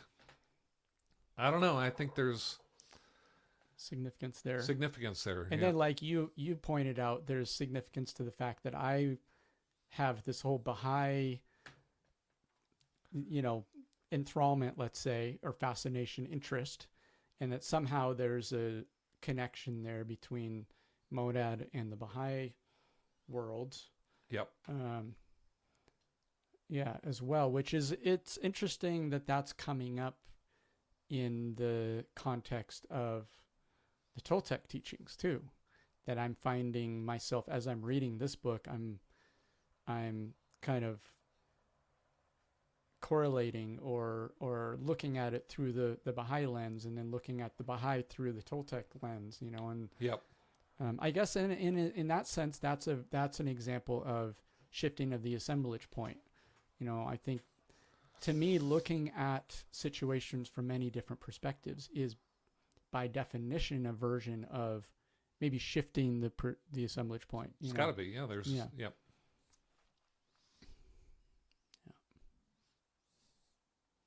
But yeah, I'm super grateful to be being exposed to this teachings from having, through our friendship and our connection. It's like, this is a really fascinating new dimension, let's say, or new worlds to be, or aspect of reality to be becoming aware of. Yeah. I've always thought of Monad and Metagaya, now the living solar system, as introducing a new paradigm, and it introduces the one of the most significant aspects of that is the biorhythms include the solar day, lunar month, and the seasonal year, and those correspond in a human body to the heartbeat, the breath, and the swara, and the fact that has been, it's part of the teaching that I feel is part of my role here on this planet, is to release Monad and this understanding of the biorhythms. And one of them is the swara. And in the Toltec teachings, the swara is, they never say swara or Ida Pingala, but Ida is the tonal and Pingala is Nahal. And all of Carlos Castaneda books, as they progress, reveal a deeper teaching about this, the dream body and the waking body, and the left side awareness and the right side awareness. And it's just profound. And I've always thought that my job was it's like, for the longest time, I thought that Carlos Castaneda had been sort of, he never got his just reward for presenting such a magnificent autobiographical. In my mind, there's nothing that compares to it as far as a spiritual autobiography. Nothing comes close to it except for maybe the Bible or something. I don't know, but I'm very pleased to realize that there's this Toltec teaching that also has been going on behind my back. And, other people have also been talking about the Ida and the Pingala. But I think that this is the next thing that our society is headed towards, an understanding of these dream body, waking body, the polarities that. So I guess it's, I'm not too surprised, actually, given the miracles that have already happened, bringing you into my life to program Monad, that you're somehow copacetic with these ideas also. Mm-hmm. Yeah. And I mean, but I think that's also inherent in two people that are open in various ways to the dream body or the dream side, or is it the Nahal side Yep. of our existence. And it seems relatively rare in Yeah, our neck extremely of the rare. woods, let's say, Yeah. our neck of the world, but the world in general. I mean, as evidenced by just the relative rarity of these, groups of Toltec groups. I don't know the name for them. I don't know if there is a name for them. Yeah, there is. What is it? But Yeah. also, I think what we're talking about, though, this people connecting, kind of orienting their connection, or relating around the dream side of reality. I mean, these are words, but like what the words are getting at is like people connecting over kind of a spiritual connection. And there are uncountable numbers of people connecting on the spiritual side of reality. It's Sure. just we tend to think of them as all different and all separate because our identities are fixated on physical differences. There's like different, countless different Christian groups and countless different religious groups of all different varieties. And so, and then I think people who do connect circles of friends often there's a mysterious, intuitive thing that brings circles of friends together that's on this level. And people show up, friends show up in each other's dreams and stuff too. So I guess I'm wanting to avoid painting this as like somehow super rare and special, on the other hand, because I think it's far more in the same sense that I was trying to get at, point out this idea that just like, being aware of and thinking about a news story of something going on the other side of the planet is a version of shifting of the assemblage point. Just by being aware of a story happening on the other side of the planet, there's something inherently non-local about that, inherently related to shifting of assemblage point. Your awareness is shifting to that part of the world when that happens. So this is what we're talking about is a far more common thing. And I think the problem, if there is a problem, it's that we like maybe don't give it enough significance. It's this thing that Ingo Swann points out. Like there's a tendency to attribute significance to the insignificant and attribute insignificance to the significance. There's part of our conditioning is to not attribute enough significance to this that is very common in all of our lives. Another example to illustrate what I'm trying to say comes from Ingo Swann's book. Oh gosh, what is it? Psychic literacy. Oh yeah, good title. Where he's trying to say part of the problem with talking about this stuff is like the absence of literacy to be able to talk about the subject. Terminology, assemblage point. Like assemblage point. And an example he gives is like if you ask, 100 scientists, do you believe that we're psychic or that psychic abilities are real? 99 whatever % of them would say no. But if you create a list of experiences that are inherently have some kind of psychic component or element to them, like thinking about somebody right before the phone rings and it's them, right, as a very simple example, and you survey those same scientists and say, which of these experiences have you had? Most of them. Then the vast majority of them have had those experiences. So that is an example of what we're talking about is far more common than we give attribution to, than we give naming to. And part of the problem is that we're so caught up in the world of names, and words are more dividing of us and especially identities. Our identities are so caught up in differences. And the real 99% is we're all, 90, the vast majority of us think that we are more than the physical. It's just that we identify more with the physical and with the differences than with the commonalities. And like these dream experiences, or the being connected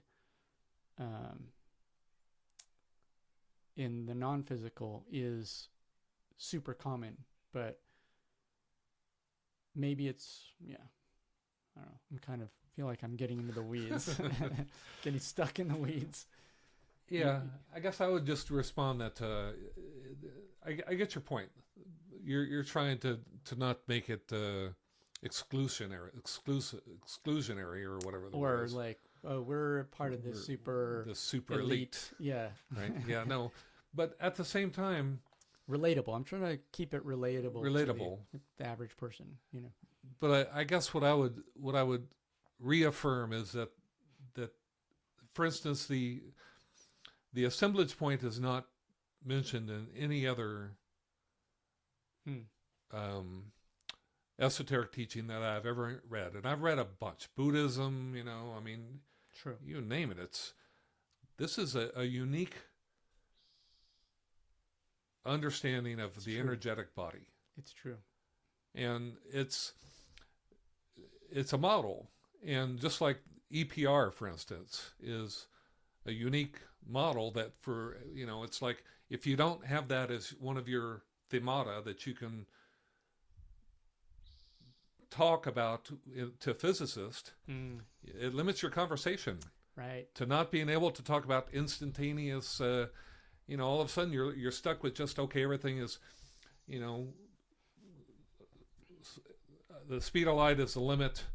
Nothing exists outside of that. It's like everything is modulated. It takes this long to travel. You've got, yep. Oh, sorry, I didn't mean to distract you. Well, it's just certain things are really essential to be able to discuss further developments. Mm-hmm. And I think that this assemblage point, the energy body, the nahal, the tonal, these sort of things need to be educated. People need to be educated about this. Right. And part of, there's a literacy component, right? I mean, part of this is right. Developing the literacy, learning these ideas is becoming literate in a sense. And also it's a framework for talking about and understanding, communicating about, similar to music theory. It's you can play music, you can learn an instrument purely by ear. Yep. And even kind of understand scales and modes and stuff without the naming and the theory. But then when you get into a room to jam with other people, you can just jam together. And there's a whole bunch of magic and synchronicity and intuitive, collaboration that can happen.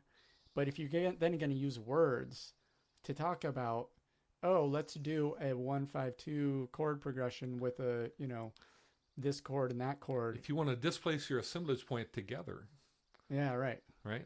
Then you have to be able to discuss it. Or make a plan ahead of time. Make a plan. We're going to do this, we're going to meet up in this, and to know that you can do that even is. Right. Yeah, to requires that language. Yeah.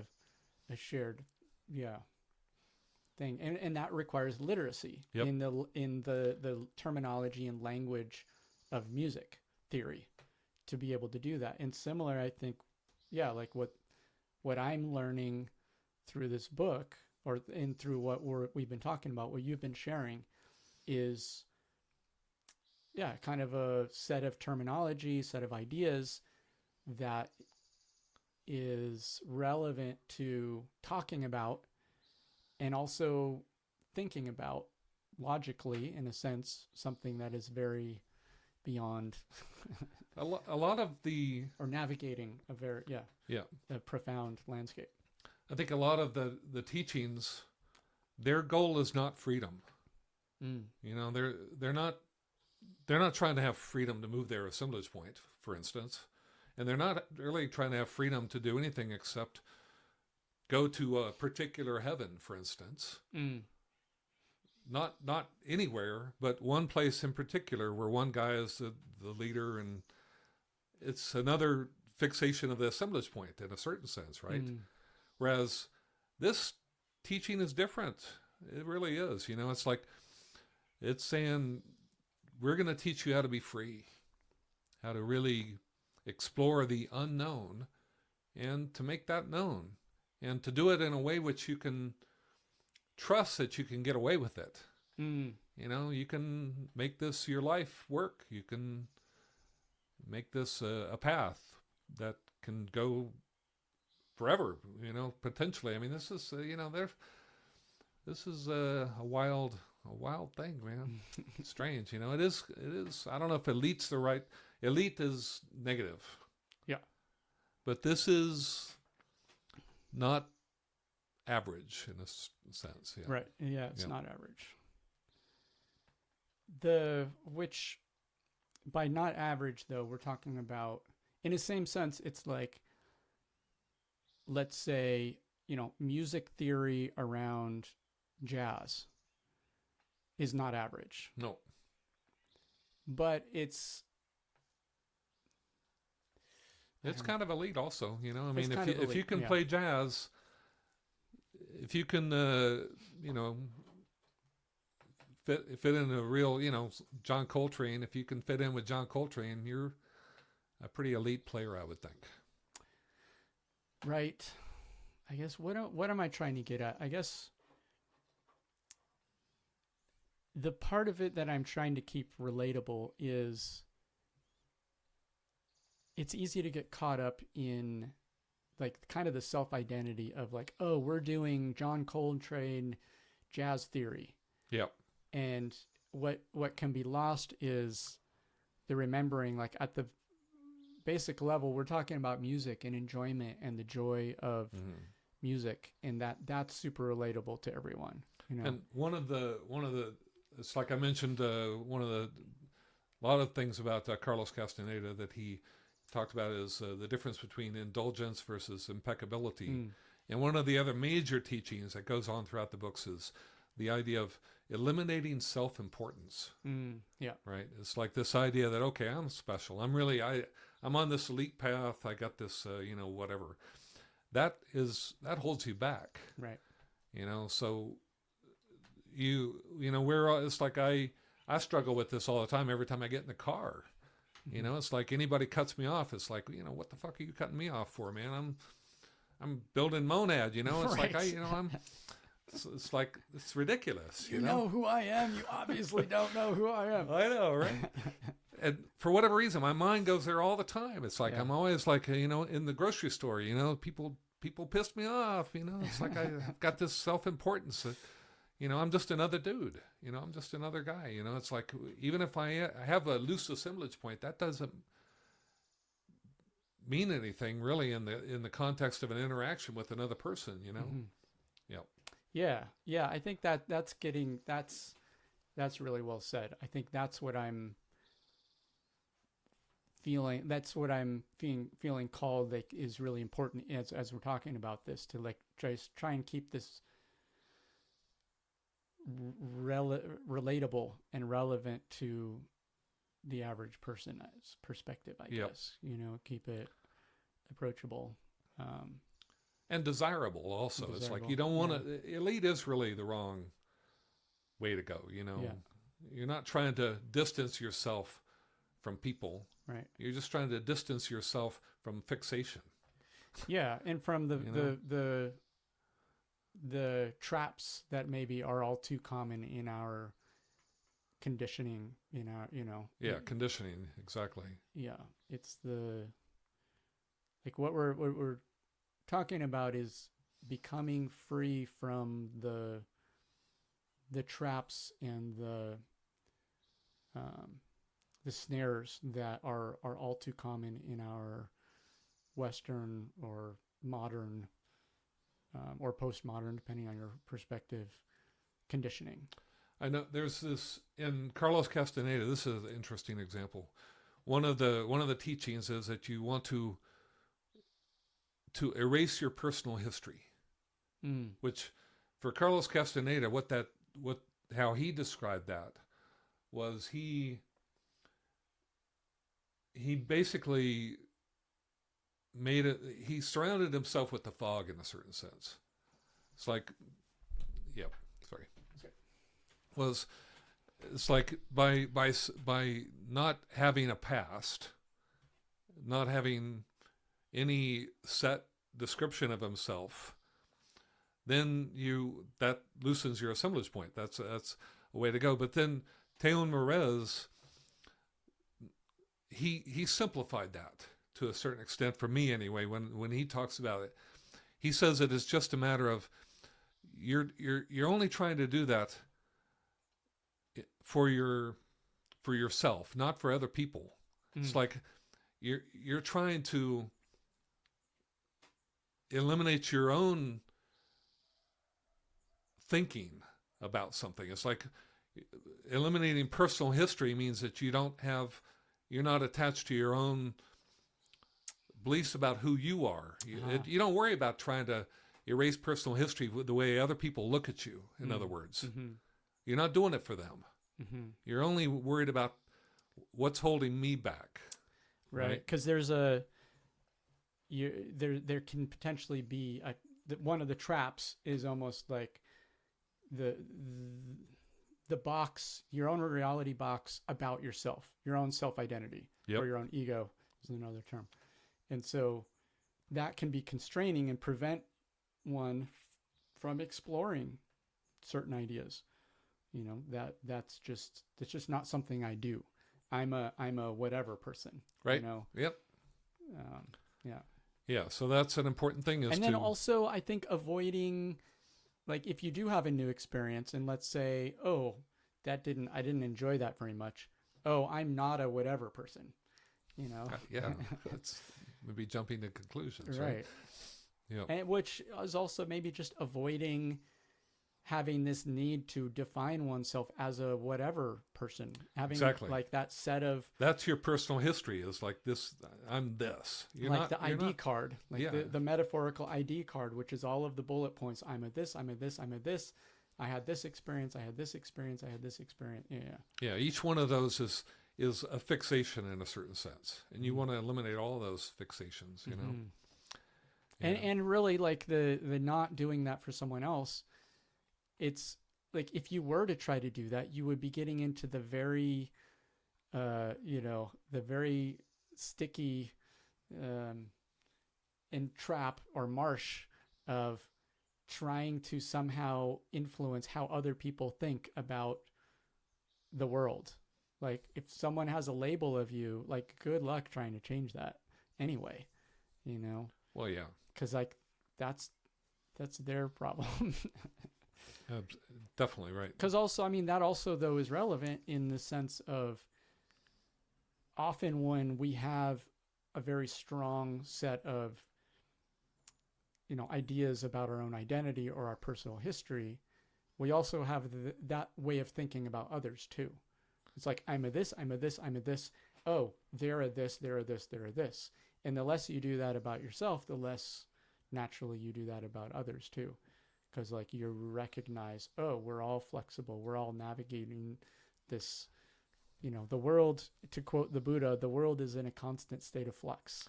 We're all magical beings of the universe, Yeah. All of us. And if you project that on other people also, then it means that you're doing that for yourself specifically. Mm-hmm. Yeah. Right. And setting yourself free from that is also setting other people free from that as well. Yeah. Mm-hmm. Yeah. That's great. Mm-hmm. Yeah, a lot of this is beautiful. It was interesting. What was your thing? Oh, you were telling me about ayahuasca, this beauty versus ugly, and I was very, beauty does guide us to a certain extent, but ugliness is you had to sit through it. And that's what allowed you to get to the beauty in a certain sense. It's like, well, I think the sitting for me in that experience, this was the first experience with ayahuasca. was being overwhelmed. I was overwhelmed By the ugliness. by a lot of, like, there were different stages. The ugliness was part of that, the progression of different things, you know, being faced with insecurities about my self-identity, which is like that personal history thing, or identity or ideas about myself. Yep. Conditioning, social conditioning, strength, weakness, you know, especially, you know, being a fairly skinny man, there's a lot of conditioning around, like, probably the number one conditioning about what it means to be a man has to do with strength, you know. And so there's some insecurity there about being, you know, skinny or weak, you know, stuff around weakness. And so that was a big part of it. But yeah, there was this experience of just the visuals and the discomfort of this chemical, you know, in my body triggering, or, you know, pushing. Like, use the metaphor of like playing all the keys of the keyboard all at once on a piano, you know, this noise. Like, there's ugliness in that. Is ugliness just a matter of being unfamiliar, though? Or is there like an objective ugliness? Yeah, I mean, to me, like, the metaphor of musical notes, like playing the keys on the keyboard, Yeah. playing all the keys at the same time, Discordance, chaotic. Yeah.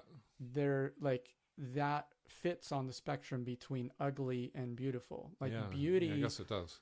comes from a certain degree of order, and, you know, because but like, perfect order is also not as beautiful as a degree of transition between order and disorder, and repetition and novelty. And, you know, beauty is a very hard to define thing. It's not a static thing. Yeah. And ugliness also is hard to define, you know.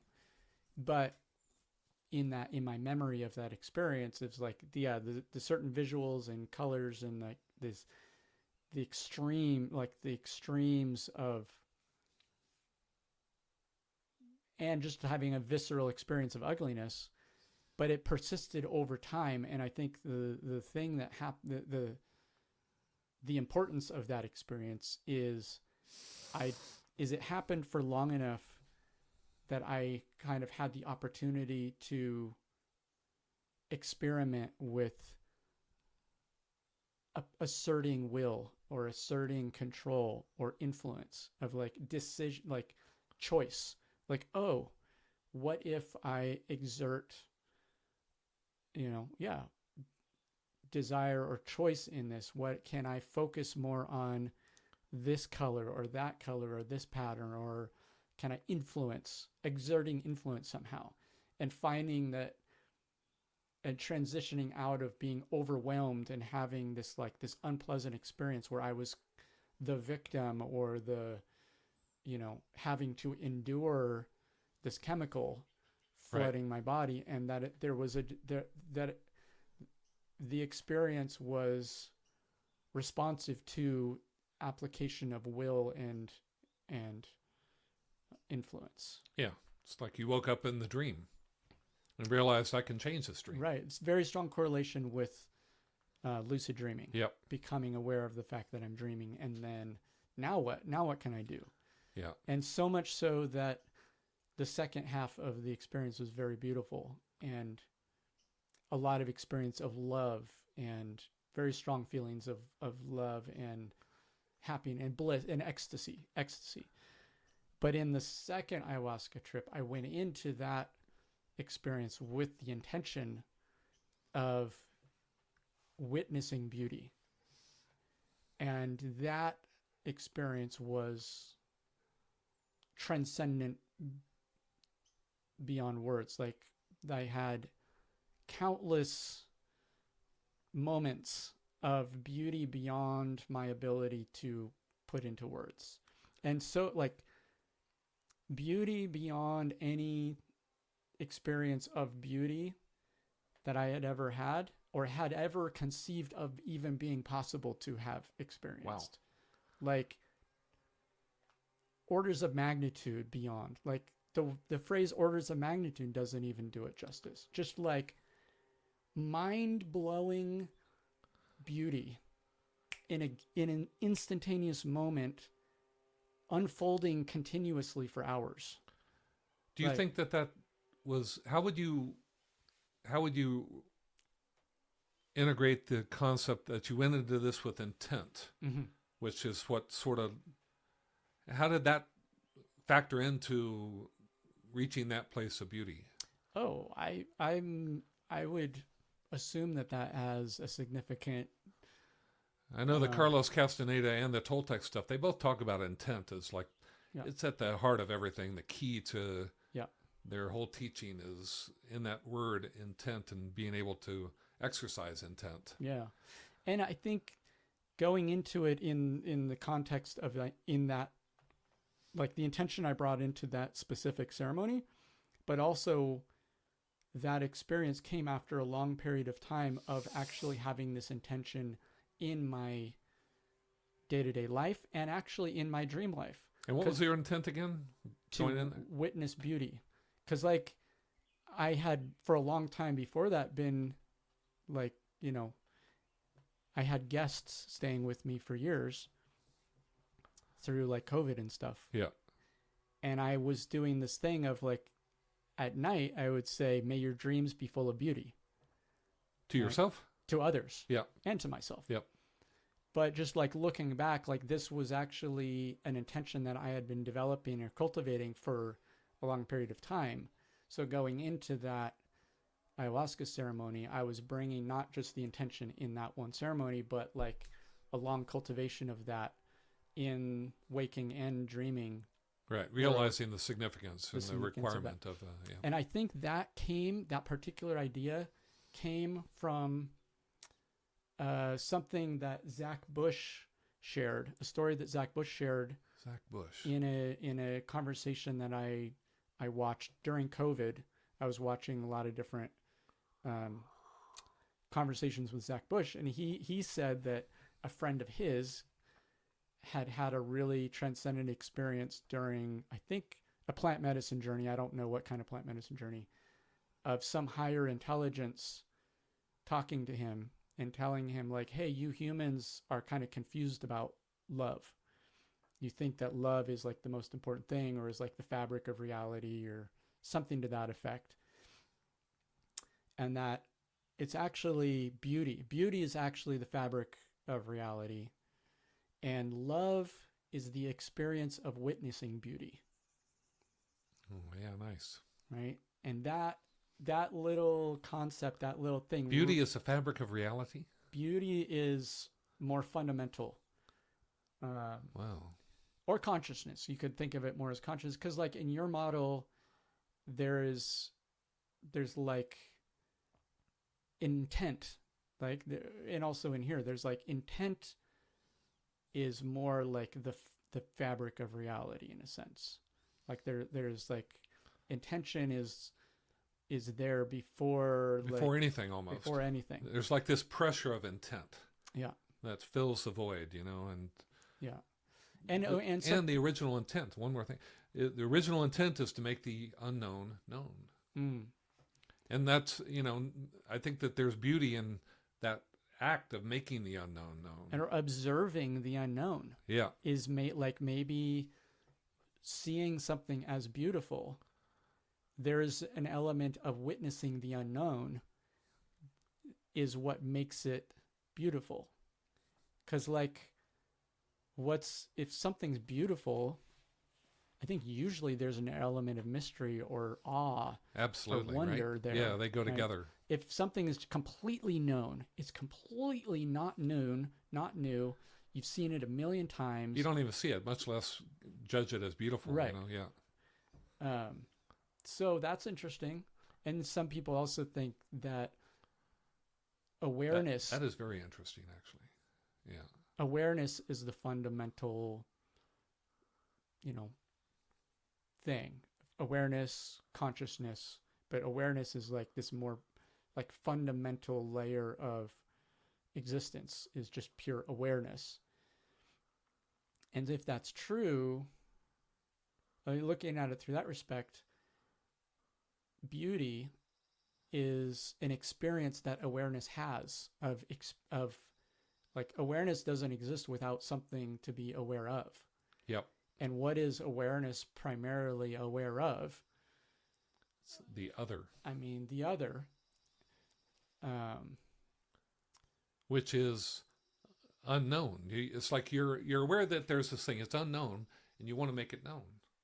And I think you're right. The things that you want to make known are the beautiful things, right? And maybe by definition, witnessing newness is beautiful. Yeah. And so beauty, you could say, is like reality is the fabric of reality. And the experience of that then ironically is, or the experience of witnessing beauty. There's kind of like a self-awareness thing in that too. Yeah. Like it's not just witnessing beauty isn't love, but it's the experience of witnessing beauty. So there's like this other layer too, where it's like the self-awareness that you're witnessing. Self-awareness. Yeah. It's like it's the experience. Oh, I'm witnessing beauty. So there's the self and the other in that definition. Well, too. This is very interesting.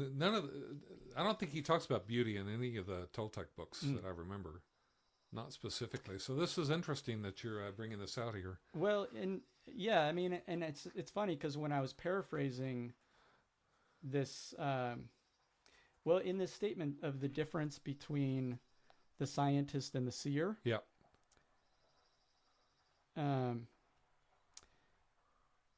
He does talk about the mystery. Oh yeah, mystery he talks about a lot. And you know, when I hear you talk about beauty, I think of the Baha'i stuff. Remember the 19 words? Isn't one of them beauty? You know, I should know that. You should know that, yeah. I should know what all 19 of them are. I thought that they were, but well, don't we have it on the app? Oh, our app our apps is over there. There's our camera. I thought, but like one of the titles of Baha'u'llah is the Ancient Beauty. The Ancient Beauty. So I mean, that's a nice name, Ancient Beauty. I love that. Somehow I associate beauty with Baha'i, just in my mind. Mm-hmm. Yeah, I don't know why. But anyway, where these? Yeah, you were saying that beauty is the fabric of a reality. That was to me profoundly interesting. Yeah, idea. So I got that from this Zach Bush thing, and he got it from his friend, and his friend got it from this higher intelligence or consciousness that had communicated with him. Yeah, and that just really rung true, or it was really fascinating. Very beautiful idea as far as ideas, right? There's a meta layer to that, which is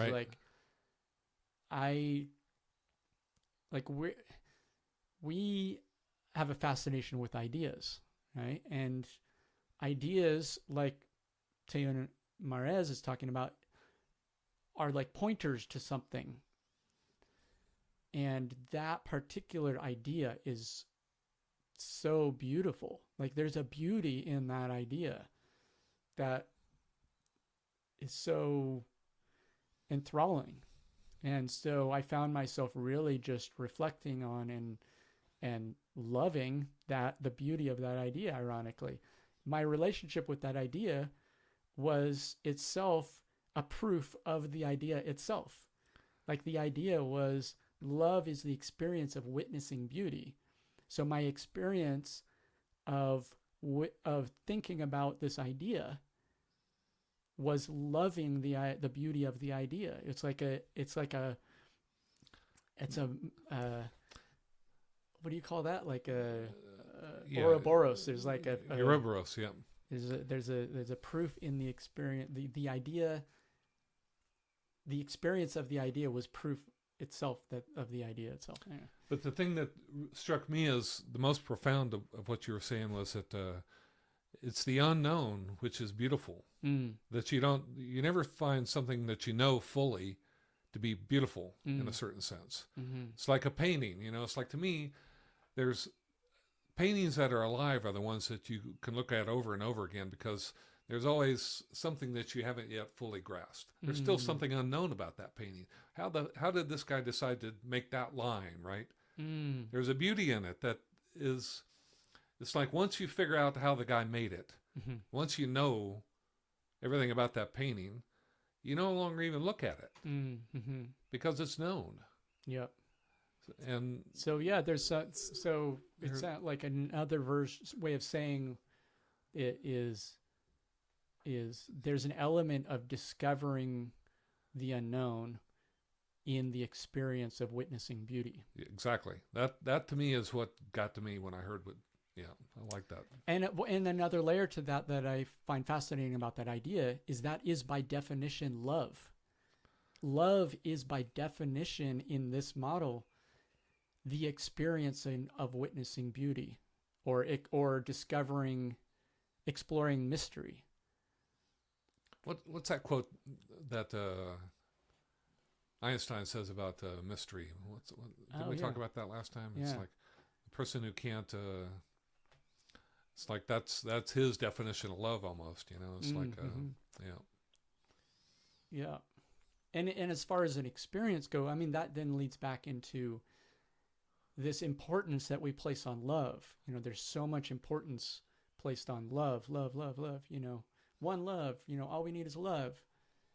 It's like, yeah, that is, but that's putting the emphasis on the experience of that. But it's kind of like,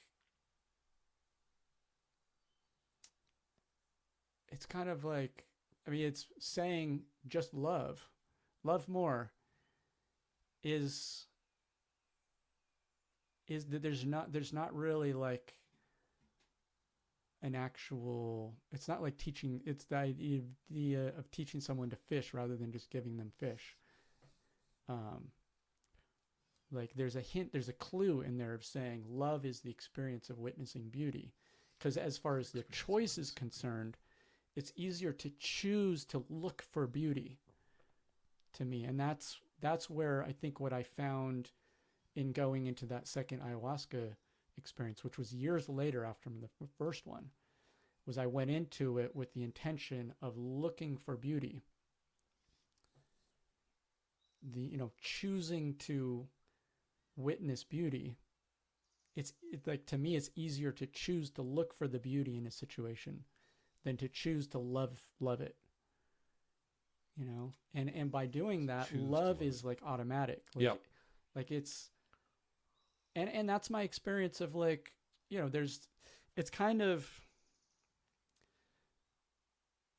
not, to me, there's a degree of a lot of, it's a minefield to talk about love in the context of relationships, right? Or there's this idea of love at first sight. But like,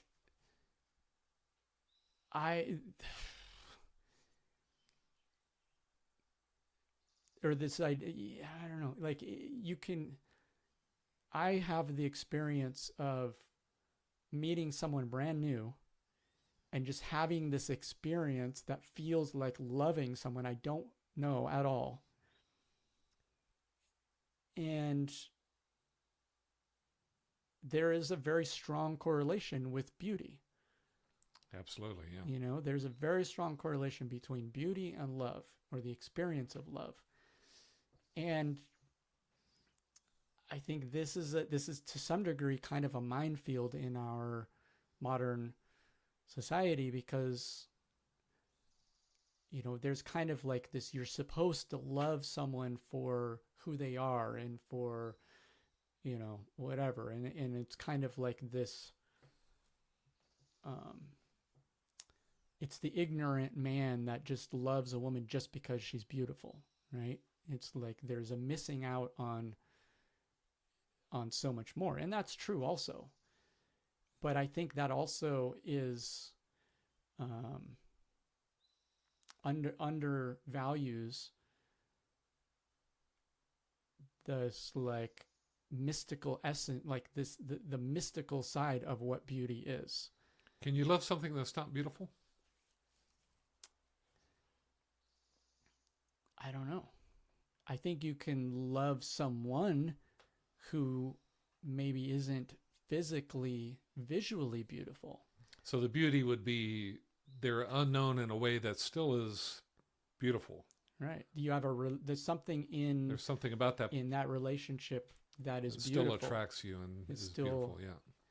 But it's a broader definition of beauty. And I think that's one of the challenges. The word beauty has become so loaded because there's so much focus on visual beauty. You know, physical attraction, makeup and Botox and like fake this and fake that and clothing and yada yada yada. There's so much focus on visual appearance that this more mystical and I think what we're talking about with the dream body and this other side of what we are as human or miraculous magical beings is a different relationship with beauty that's far more mystical and far more profound and sublime. Yeah, you can go into any situation, I guess, looking for beauty, right? It's like that. If that's your guide, then if you don't see it on the surface, you dig deeper, right? Right.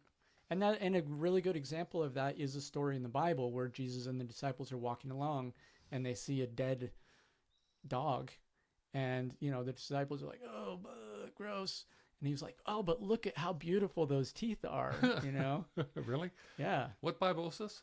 This is the New Testament. New Testament? Yeah. Really? Yeah. Oh. There's some little, and I might be like, I don't know, enhancing it, but it's like one of those prototypical Jesus that's the stories lesson basically. that dig deeper, shows that lesson, or look for the beauty. Right. There's always something there that you can be fascinated with, the beauty of it. Well, in physical theory, physics, a lot of theories are, I don't know about guided by beauty, but I've heard people say that in order to be correct, a theory doesn't necessarily have to be beautiful.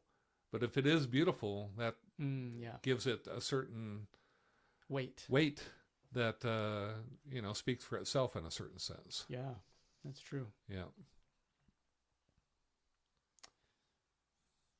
Yeah, so back to your question of did that intention of going into that ayahuasca experience of witnessing beauty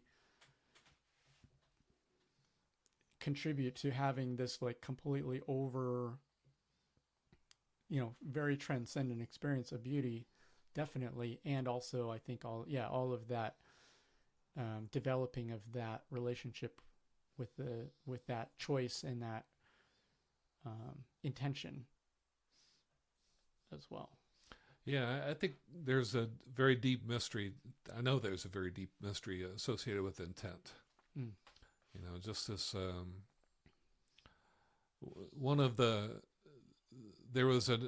there were four, in addition to Don Juan, there was Don Gennaro and Silvio Manuel, or Silvio was the master of intent. I forget his full name.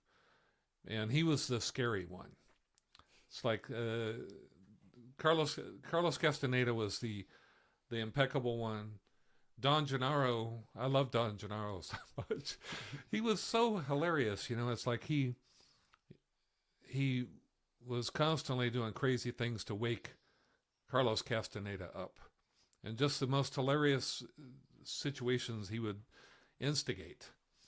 But the other one, Silvio, I forget Silvio. Anyway, was the master of intent. He wasn't mentioned much, but Carlos Castaneda was terrified of this man because he would plunge Carlos Castaneda into some experience that required him to operate his intent. And it's like I told you about, he had to jump off the mountain at the end. And that also, Don Juan said, you have to intend to move your assemblage point when you jump. That is the heart of it. If you don't do that, you're going to die. Right. God. So think about that. Yeah. In other words, you have to do something which you're not taking a drug. You're not doing anything except operating your intent to move your assemblage point. Yeah. Yeah, I guess where my mind goes is remembering being in the little smoky hut in the mountains of Colombia, in the hut of this eccentric Mamo, and chatting with him and some of his people, and talking about, they were talking about the problems with our technology and the damage that it's doing to nature, and I was kind of like pushing back a little bit. So are you saying we give up cell phones and planes and boats and cars? And well, do you have a substitute? Like, do you have a system of telepathy and teleportation that I'm unaware of to replace it with? Or does it just mean like we just don't travel or communicate? Give up on all going that. anywhere besides being stuck here. And when I said, like, I had one experience of telepathy, he was like very curious, but he didn't say anything about them having that. But instead what he said is there was an elder who had already passed who had the ability to teleport. Probably just in his imagination, And he would spin around, and spinning seems to be a very significant act. For instance, the Sufis spin. And the planet spins. The planet spins.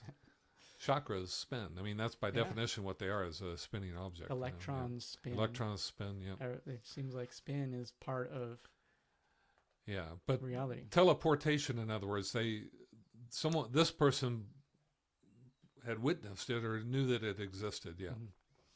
Yeah, I think that it does exist.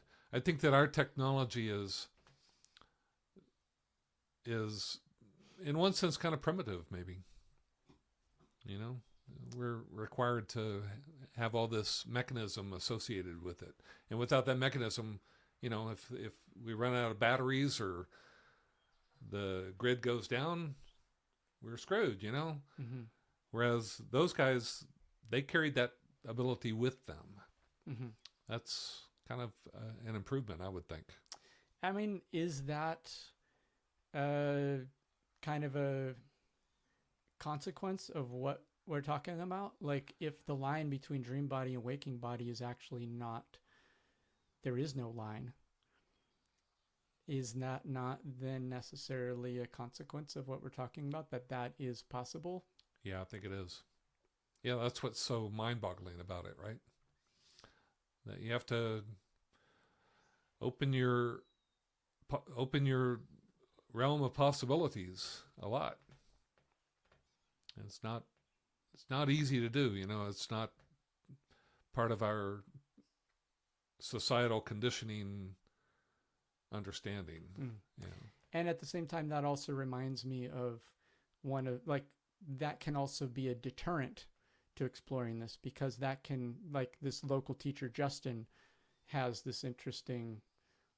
shared this interesting idea with a recent gathering that I tuned into, where he's like, one of the problems with this idea of enlightenment is it can actually deter you from making the small improvements, because it can be kind of this overwhelming goal. Yeah, where exactly. It's like, so like, and this idea of like, oh, what are we talking about? Telepathy and teleportation is like a consequence of what we're talking about, but that seems so overwhelmingly impossible and outside of our current,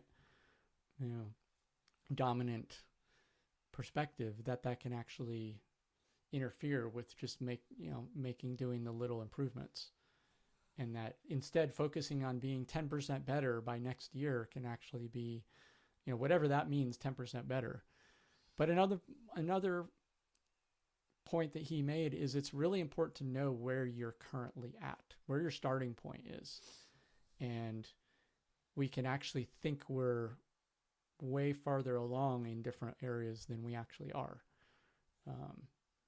And it's important to kind of have a realistic idea of where we're at, so to speak. It's like you know, you can be hyper focused on getting to Europe and like, you know, how do I get to Europe? You know, well, where are you? You know, I can't give you directions to Europe unless I know where you're currently at. You know. Yeah. Yeah. Know yourself. You got to know yourself first, And that's and where, your limitations. Yeah.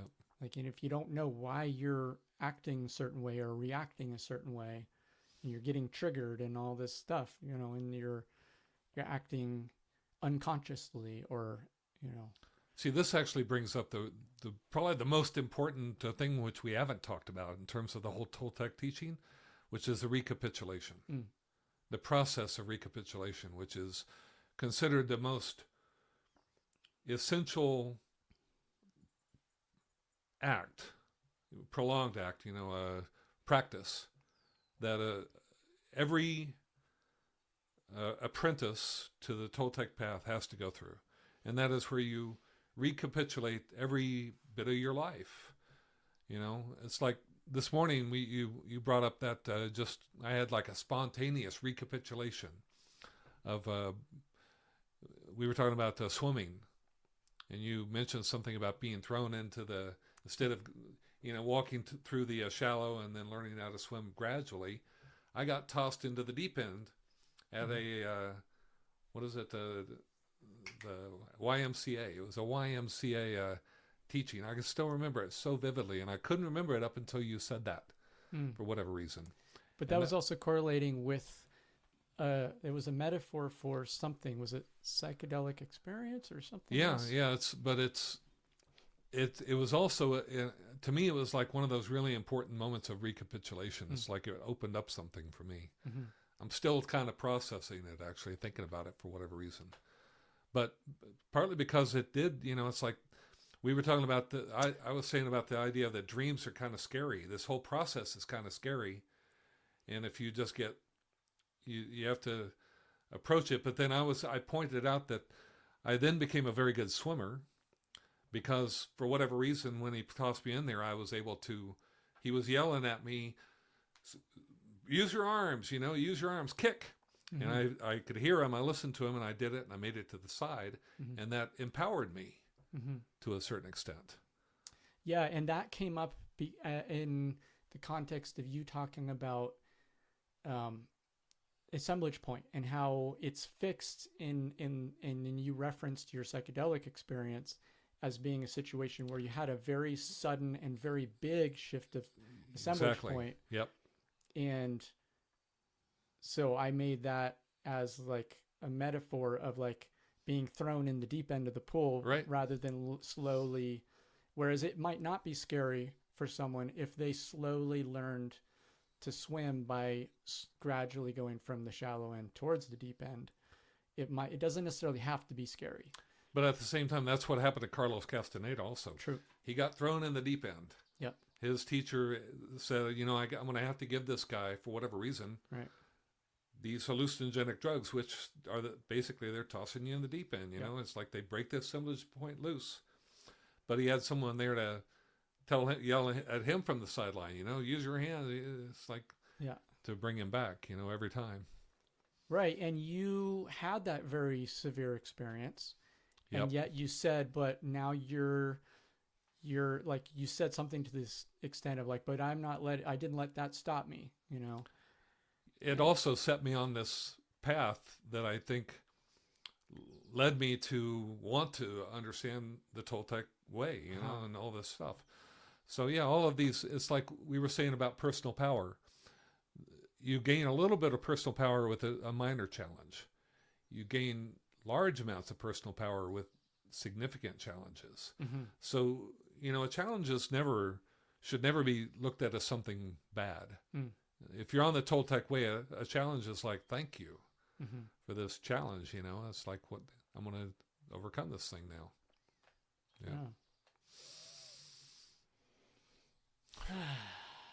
Yeah, we got to, I'm like freezing up over here. All right, shall we? Yeah, that was great. This is a good one. That was good. That was fun, man.